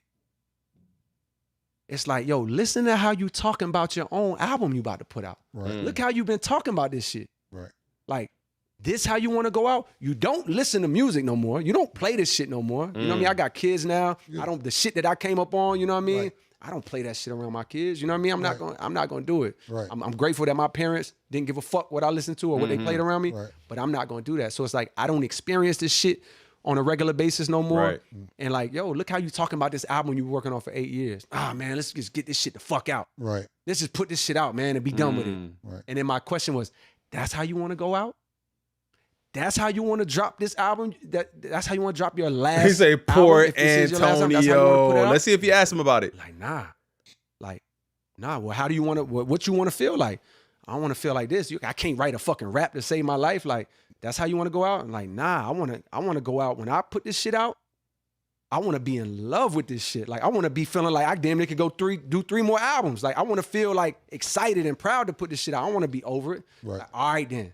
So what can you control that? You can't control what people are saying. Right. But can you control how you feel about what it is that you do? I mean, I know there's a way that people feel about Cole, man, but I think going through what he did and what he's still going through, like I don't think he's ever gonna not go through this, but to still put out the project, still reconnect with the fans, still, you know what I'm saying? I definitely think there's a bit of resilience that you kind of get from that, where it's like he didn't just fade into darkness, you know what I'm saying? So, and I think he's still gonna continue to have to work through this. Right. And so when I say it was the biggest blessing, it was because in that moment I'm like, oh yeah, I can control that.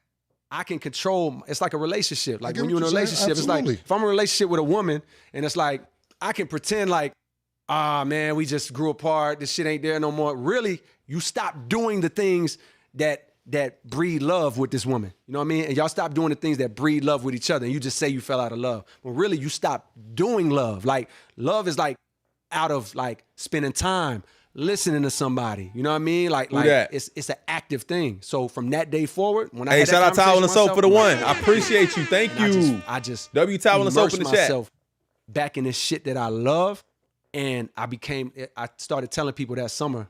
I was like, damn, nigga, I feel like I'm 16 years old again.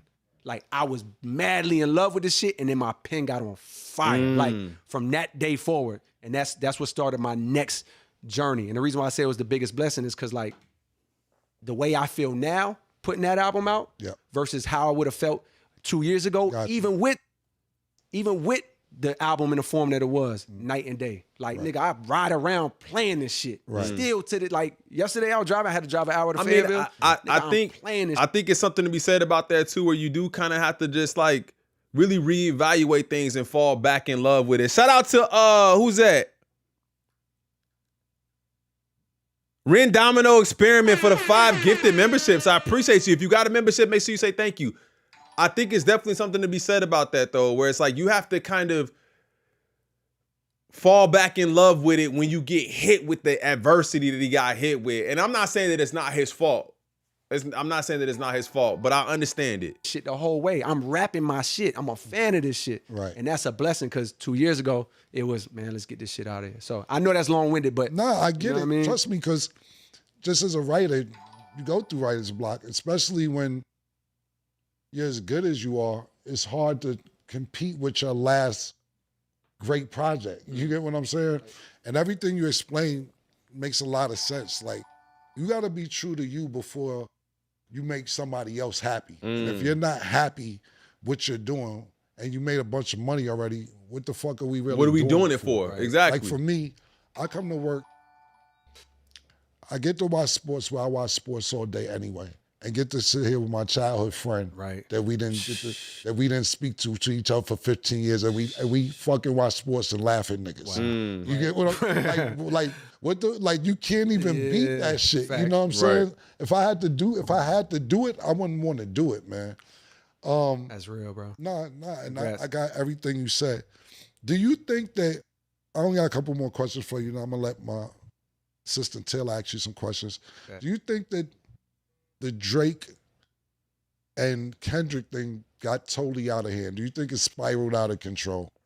How do you feel? Because I know both of these. I feel like it's weird for me because I damn near feel like the only person in the world.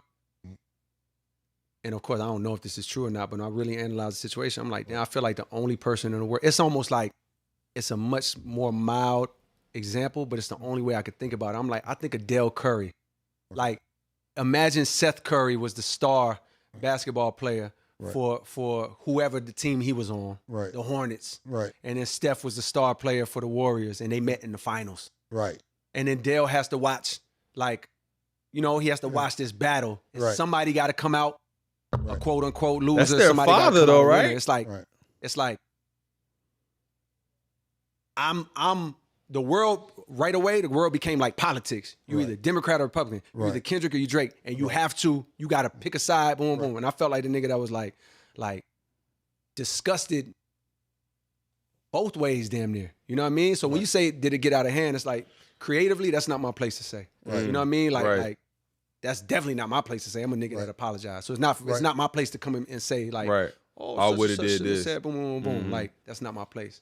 But I think the out of hand that I think is like world reaction, specifically like to me it's like disgusting how people try to use that opportunity to like either show how they really felt about Drake the whole time. Right. Or just like pile on that's a fact. And tear this dude down and like create a narrative as if he's not great or as if he's not fucking amazing or stellar. It's like, yo, if you want to keep it, if you really want to keep it hip hop and boom boom, nigga, judge it on the merits of the battle. Right. Don't discredit. You know what I mean? And I feel like it was a whole campaign and probably still is to this day. But I think the thing about it is Kendrick just held up the microscope, bro. He just held up the magnifying glass. Niggas was already feeling away. So I don't think because of the Kendrick and Drake beef, you had people that were fans of Drake that then said, oh, I'm no longer fans of Drake because of what Kendrick, because of the battle with Kendrick. I think it was like, we still over here, but now the whole world knows why we never fuck with him. That's what I'm getting from it. Right. Of like belittling and tearing down what this dude built as if it was some shit we have never seen. That's you know what I mean? So on one hand, it's like, yo, I feel weird and they're gonna make headlines out of this. You know what I mean? And like and you know, and then the internet and the people that feed into the fucking algorithms and get money off of clicks or just like pray to get attention off shit they say, they're gonna take this and run with it. But it's really the truth. It's like I root for both of these niggas. Right. You know what I mean? It's like it's weird because to see a moment that Kendrick had, it's like I'm like, oh my God. Quietly, I'm like, it's weird to say. Cause if I'm Drake and I hear this, I'm gonna feel away. But I'm gonna come back and tell the other truth later, which is like when I see Kendrick get the moment he had, the pop out, the stadium, the Super Bowl, the Grammys. I'm like, I'm just as proud of this nigga as I was when I knew him back then. You know what I mean? Of like, oh nigga, like, wow. Right. Like, and I know it's deserved and he handles it so well. You know what I mean? But then at the same time, when I say that, I'm like, but I also hate that for Drake. Right. Because the work, like you see the shit with the at the Grammys when the dude hosted, had some shit to say to Kendrick about the light. Oh yeah, the last time you did something to a light skin. I hate that. I'm like, bro, I hate that for him, and I hate how the world turns on him. And simultaneously, I'm over here like, man, I hope Iceman go crazy. Like, I hope this nigga's in his bag, and I hope he boom, boom, boom, boom. Simultaneously, I feel that way about both niggas. So I did get conflicted at times. what I'm hearing is the same thing. It's basically, I'm good. I feel good about my decision, which is perfectly fine. I feel good about my decision. I'm happy with my album. I'm happy with, you know what I'm saying, falling back in love with hip hop. I still fuck with Kendrick. I still fuck with Drake.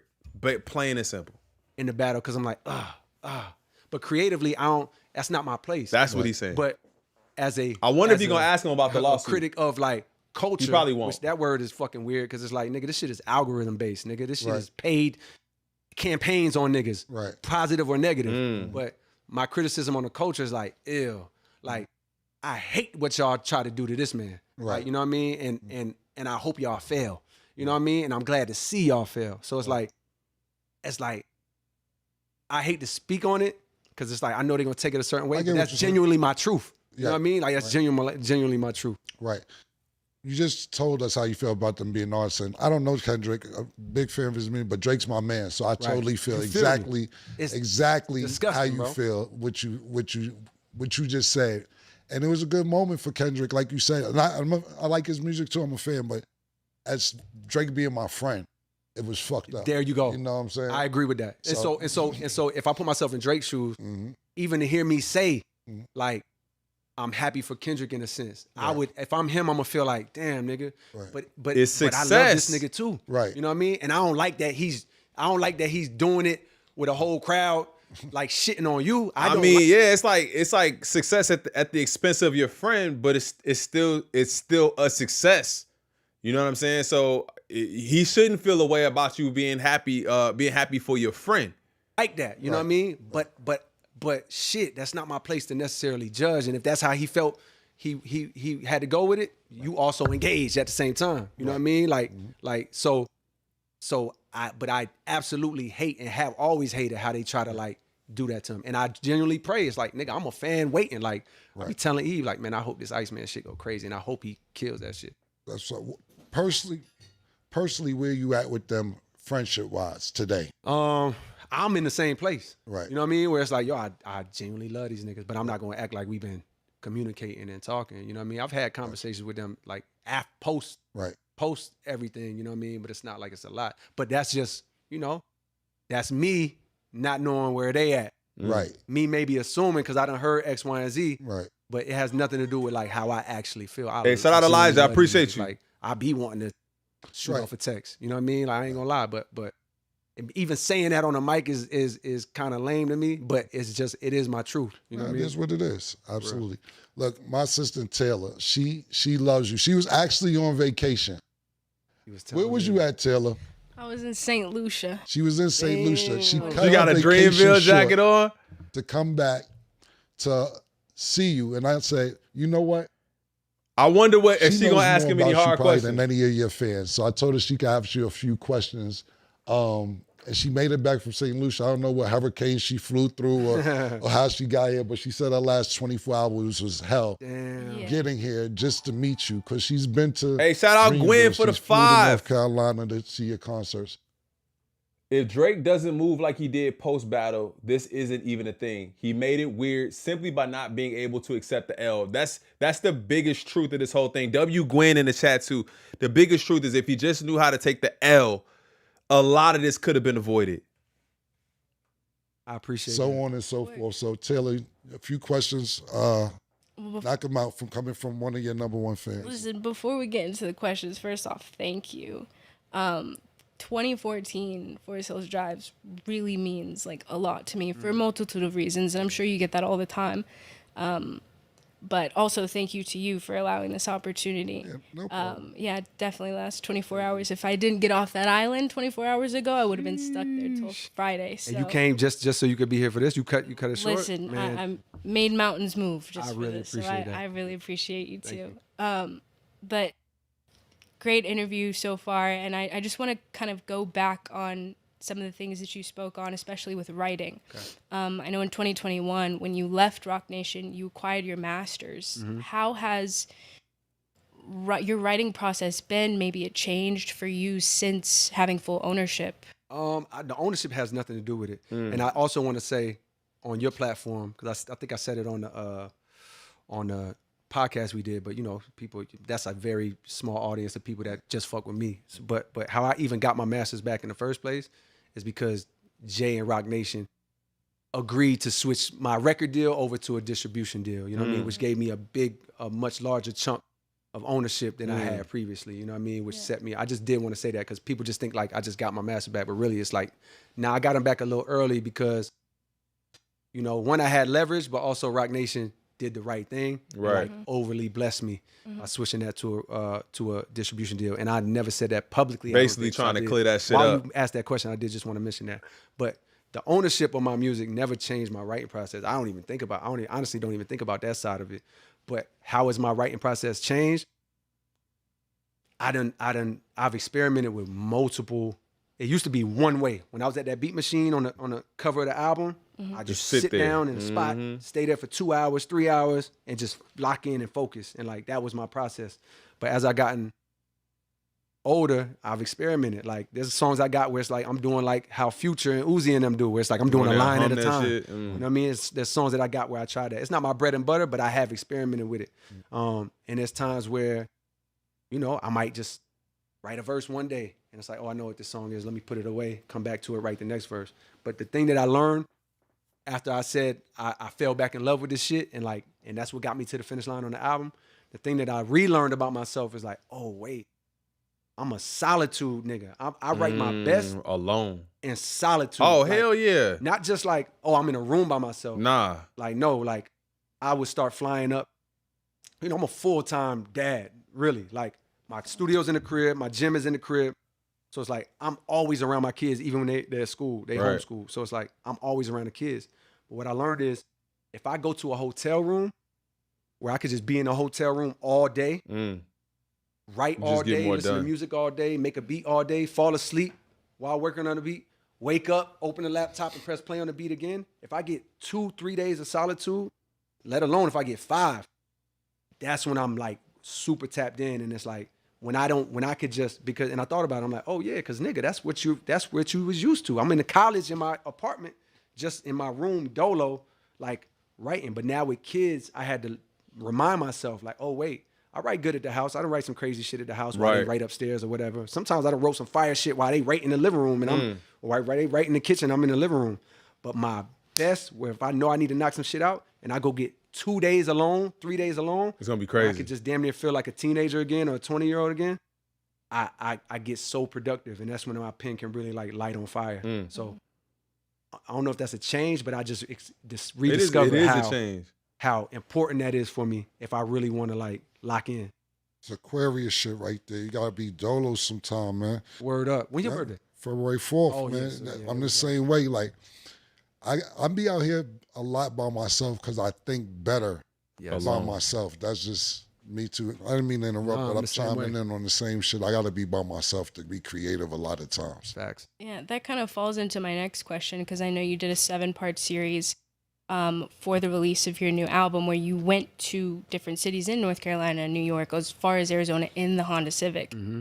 Being that you are considered the big 3, what keeps you hungry? Is there something specific to keep that same hunger that you had when you were originally going to college campuses and selling, you know, your CDs? That's a great question too. What kept me hungry to get to this finish line was the whole concept of the fall off. Still calling it the finish line. Was born after Forest Hills Drive, the album you was talking about. When I got off that tour, for the first time, like, you know, I was chasing this shit. I told you, I'm waiting outside for Jay-Z. Like, my whole life was about getting to where I wanted to be and some occasional partying. You know what I mean? But, like, my whole life was getting to where I wanted to be. And so after that album, that tour was the biggest thing I had ever done. The album was the biggest thing I ever done. The singles was going crazy. And I didn't even make it to have singles, but the songs was going crazy. And so after that tour, I, for the first time, was like, I sat on the couch. Me and my wife, I had just got married. We watched television for the first time. My nigga, I hadn't watched TV 10 years maybe, because I was just trying to get it. I sat down, I watched Power. I watched fucking How to Get Away with Murder. I watched Narcos at the time. It was a show called All Mom Out, Caribbean Life. I sat on the couch every day, made beats and watched TV. And I felt, for the first time in a long time, I felt comfort. It's like relaxing. I had not yeah, felt I was gonna comfort say. in a minute. And with that comfort, that shit made me start. I think that's interesting too. When you just trying to get it, and you like, I feel like that even like this is at a way smaller level. But like what we do here, like I feel like there's periods of time where I just don't feel like I should be comfortable. I feel like I should always be putting out some content. I should always be recording. Even when I'm out, I'm thinking like, I should probably go and I should probably do that. But then I do have those periods where I'm like, yo, I gotta just like relax for myself so I can come back and feel like I can, be myself 100%. Like self-reflecting. Mind you, I was meditating every day back then. So when you meditate consistently, you very in Hit tune that like button for with me, your gang. If you emotions guys and haven't done it already, I So appreciate this it. comfort was making me think to Thank myself, you. like, yo, you kind of comfortable. And I had already been thinking about retiring for some reason. At like after Born Sinner, I was like, I'll do one more album and then maybe retire. So I was like, yo, you did what you after Forest Hill Drive. After that tour, I'm like, yo, you kind of did what you set out to do. Like, my nigga, you made it to the mountaintop. Like, are you? You know you could chill, right? Like, you don't gotta keep going. You could retire right now, like you were saying. Do you want to do that? And I was like, yo, that kind of sound good because I'm liking this. But I had an honest conversation with myself, and I'm like, yo, are you ready yet? Yeah, And like the thought what's was your like, legacy? Nah, not yet. All right, why ain't you ready yet? Because when I go out, I want to go out with every ability maxed out. I damn near look at it like 2K. You know when you're creating a player in 2K and you got certain shit that you could put up. 99 like bill, speed, huh? stamina, boom, boom. I felt like when I was 99 younger, bill. I had my bars and my flows and my ferociousness as a battle rapper, because that's how I came up, like a damn near like a cannabis type battle rapper. Like all my shit was maxed out. Then when I got storytelling, my storytelling got maxed out. The only thing that hadn't maxed out yet was what Forest Hill Drive has, which is like the best songwriting, hooks, bridge, storytelling, wisdom, boom, boom. Like I was tapped all the way in on that album. But a couple of my sliders on that album, I feel like went down. Like my bars, like that the Yachty joint I got, Right. like that I'm Yeah. mentioning Yeah, y'all you on. shot this other one. That's the rapper that I truly am in my heart from the beginning. I couldn't have wrote that verse when I was having this conversation with myself. recipe. And I was like, yo, when I go out, I want to go out on all my abilities maxed. I want to be max storytelling, max bars, max motherfucking wisdom, max songwriting, max hooks. So the thought was, all right, I'll do one more. There's an album for this feeling. I was like, there's an album for this. Like when most niggas is supposed to decline and their abilities and their skills is supposed to going decline up. because they getting comfortable and sitting on the couch and drinking wine and life get better. I'm like, yo, can I do the opposite? Can I go the other way and get better than I was? So because to answer your question about what kept my hunger is because I imagined a day when I'm not doing this no more. And I was like, yo, if that day comes, what would you regret? And so the past 10 years has been me trying to like make sure that it ain't no regret. Right. You know what I mean? Like make sure there's no regret. But I left on the table. That's so crazy though. Thinking about it now, like I'm sure there's some regrets. Cause it sounds like to me, some of this sounds like a little regretful of the decisions that you made. But then rectifying the decision is what you're more proud of. But there is some regret. So that's what kept me hungry. I'm like, yo, you said this is what you want to do. I didn't know it would take 10 years. I thought that shit was going to be 3 years tops. But it took 10 years. And it's like, that kept me hungry of like, yo, don't be 50, 60 looking back like, you ain't scrape it all off the table, skill-wise and ability-wise. Right. So would you say that you're comfortable now that the album's dropped? Yes. Are you seriously considering retirement? Yes, some days. You know what I mean? And some days I'm like, yo, I got an idea. You know what I mean? But I didn't make that. I made the album so that let me clear it up too, so there's like no confusion. I made this album so that if it was my last, I'm cool. Good, right? And I am. It's like a protection. I'm cool. If that's my last album, I'm cool. Right, but that You know don't what I mean I'm if not I get cooking. inspired in a year, 2 years, 5 years, 10 years to do another album, I'm not gonna fight. I'm not gonna fight the feeling. Right. But this album is what I intended it to be, which is like, yo, I did what I said. Now it just so happens because of what happened 2 years ago, I'm very inspired right now because I fell back in love with this shit. Oh shit! I'm very inspired right now because of what happened. Now I'm back in love with it. We already knew you wasn't done, bro. Cole, we already knew you wasn't done, bro. We knew this shit wasn't gonna I be got over ideas with. for beats, for production. I got ideas for verses, for songs. Like, maybe I do a project. Maybe I don't get inspired enough to do a project. Maybe I Yup. never drop another album Nah, again. he And if I is. don't, guess what? I don't give a fuck because I did this. Right. You know what I mean? I don't know if that It's the clears it up, security but it's like- blanket. Basically, what she's saying is don't retire, nigga. Yeah, it's the security That's blanket. what it boiled down Alright, to. cool. Like, yo, Well, I'm just don't clearing retire. it up for the fan Yeah. base because it's like you've given us mixtapes, features, albums. We don't want it to end, right? And also, when you dropped this and you did the 7-part series, you showed us a lot more like visuals than normal, and that got us even more excited. And I'm speaking like the whole fan base, I but appreciate it. just from the environment, the community that I'm in, like we want to see more of you, even on the creative side of the visuals, even outside of music as well. We just don't want you to be Right. retired, Don't go be recluse, done, and bro. never That's hear all about she's J. Cole saying. ever again, you know. If you retire, would you still tour? I actually do have a vision of like, if I never put another album out, I would want to tour 2 albums. Okay. Forest Hill Drive and The Fall Off. So it's like every few years, it's a artist, it's a group, Pink Floyd, a band from back in the days. Oh, And Pink I think the dude, one of the singers, like Roger Plant or some shit, or whatever his name is, forgive me if I fucked it up, but like he was a part of Pink Floyd. But he has this album that like meant a lot to him that they did. I guess he did most of the writing, and it's called The Wall. And every 3 to 5 years, he goes out and he tours this album. I mean, he just turned 80 or some shit or something crazy. But like for the past 30 years, He been doing he's it. been going and touring this album. Right. And that's how I see myself. If I don't put out another album, those 2 albums mean so much to me, Forest Hill Drive and The Fall Off, Right. that it's like I see myself going out and bare minimum performing those albums. Nigga, the you know what I mean? all At whatever season, level people will stop. have me. Like, You need the if people all wanna see season, that shit in all the of that, stadium, but that I'll would do be that. dope If they want too. to see it at a House of Blues, I'll do a House of Blues. You know what I mean? If they want to do that, see that shit in a 300-person room, I'll do that. Got you. Got one more for him? Yeah, I got one more. This one's a little off topic related to the other questions, but if you had to pick one Dreamville artist to be your designated driver for a night, who are you trusting the least with the keys? Who am I trusting the least with the keys? Yes. Oh, shit. Drive me Keys with the home. Get me keys. there safe. This is a good-ass question, but I thought you was going to ask me who would I trust the most. She Meaning, like, who? This is Bro, not I about, fuck like, with who be KOD getting too. I fucked fuck up. with This is just all of the about, like, albums. who can bro. drive the best. This is just like, All right. you just don't want to worry All about season it. KOD fall off. From Earth Gang. Who? Johnny Venus. Really? Bruh. Oh, the least. Oh, you said the least. The least. Oh, no. That he would be the most, actually, because he's motherfucking. Yeah, I was about to say. Yeah, my 'cause, fault. My fault. I misunderstood the question.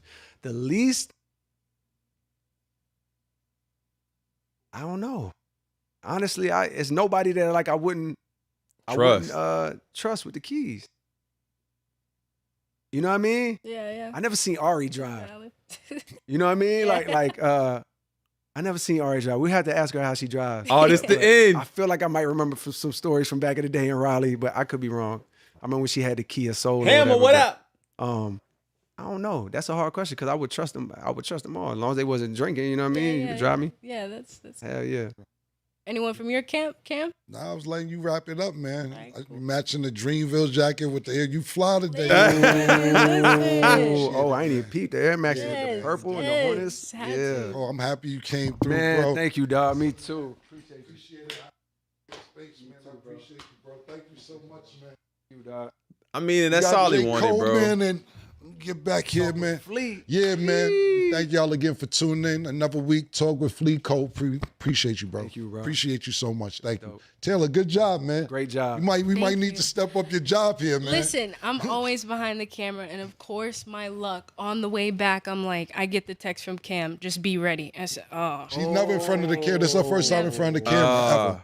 Oh, you got cameras facing that way too? No, she doesn't do the show. She Yeah, just no. did this for you. Wow. I'm always behind. Oh, that's so hard. That's a Cameraman. hey So- W Cam. special moment. Yeah, Man, appreciate this shit was ill, Cam. That's how much Thank she you, like. bro. Nah, I'm appreciate so glad we did this, bro. Yeah, me too. Thank you, bro. W Cam for giving her the opportunity. He said she never do the show. She's never in front of the camera. Okay.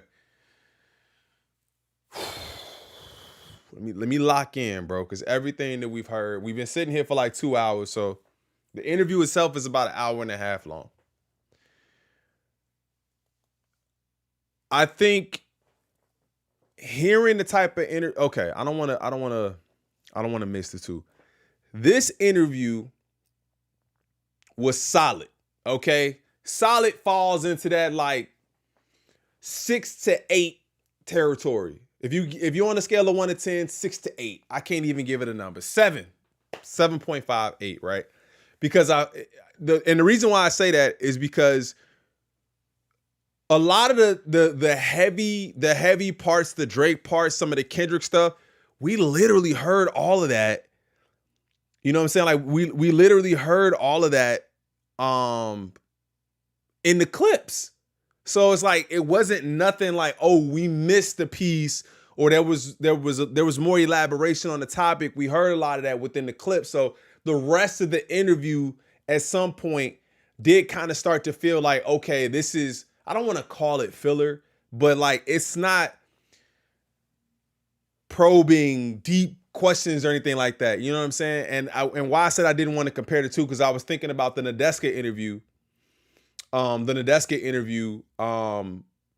Keem, and how that was just that was a great interview. And then even her interview that she had with Cole, I feel like had a little bit more substance at some points. The question that I have at the top is, this interview will answer a lot, piss people off, or do nothing at all. I don't think it's gonna piss people off. You know, I mean, it might, right? Like, I can't say that it won't. I can't say that it won't. But I think that we didn't learn a ton. We did get an insider view more of how his thought process was with making the decision to apologize, the thought process behind putting out 7-Minute Drill, actually how 7-Minute Drill came about, the writer's block, and how that kind of seemed like maybe that even played into how he approached the record, and maybe why it sounded the way that it sounded, as far as like being a little less enthusiastic. I think, like I said, I don't think that I don't think any of the interviews that he's going to do is going to make the people who have something, who feel negatively about Cole. I don't think any of the interviews that he does, I don't care if he come through and he sit down right here and he talks to a fan, you know, with his supporters watching, and gives me the inside scoop on everything. We get every detail. We get video evidence. He's not gonna, I think that ship has sailed in a sense. But I think, excuse me, I think this is what's making the fans happy, right? Seeing Cole, hearing him talk about it, hearing him give his side of the story. People are gonna run with whatever they want to run with. You're gonna see a lot of different videos, a lot of different pieces that are gonna get chopped up, and people are gonna talk about, which is this is the way that this works, and I'm looking for that. I'm looking forward to seeing what people have to say. My personal opinion, I think Cam did a good job at allowing Cole to fully develop thoughts and speak freely without any sort of pushback. That is also a knock that I have, is that it was a lot of agreeing. There was a lot of agreeing going on. Yeah. No. Just finish. And not a lot of, hey, bro, this is how I really felt when that happened. I want to let you know how I felt. This is how I felt when it happened. I'm going to just be real with you. I was talking to bro. We had this conversation, and we was like, you know what I'm saying, to have more of a dialogue and back and forth conversation. A lot of it was Cole just kind of expressing himself. I think I don't remember her name, but the girl who spoke at the end had more of that Nadeska style interview, where it was more like fandom in a sense, and I'm just asking you the questions. And I actually felt a little bit, I like that line of questioning too. Let me know how you guys feel about it in the comments, right? Let me know how you guys feel about it. Do you feel like it answered more? Were you on the fence with Cole, and now you're like, okay, I get what he was saying? Or were you on the fence? You're like, nah, stay there, right? Stay there. I don't with you at all, period. We done. Or are you like, bro, I'm just happy to see that Cole is out. Let me know your thoughts in the comments. Hit that like button for me if you guys haven't done it already. We got like almost 300 million people watching, man. It would be great if all of you guys could hit the like button. But hit the like button for me. Subscribe to the channel if you're new. Let me know where you're watching from. If you're watching on the playback, trust me, I love all of y'all so much. Y'all stuck around with me for 2 hours and 15 minutes. This ain't even an album. This is an interview. But I appreciate y'all so much, and I'm going to see y'all in the next one. I'm out. Peace.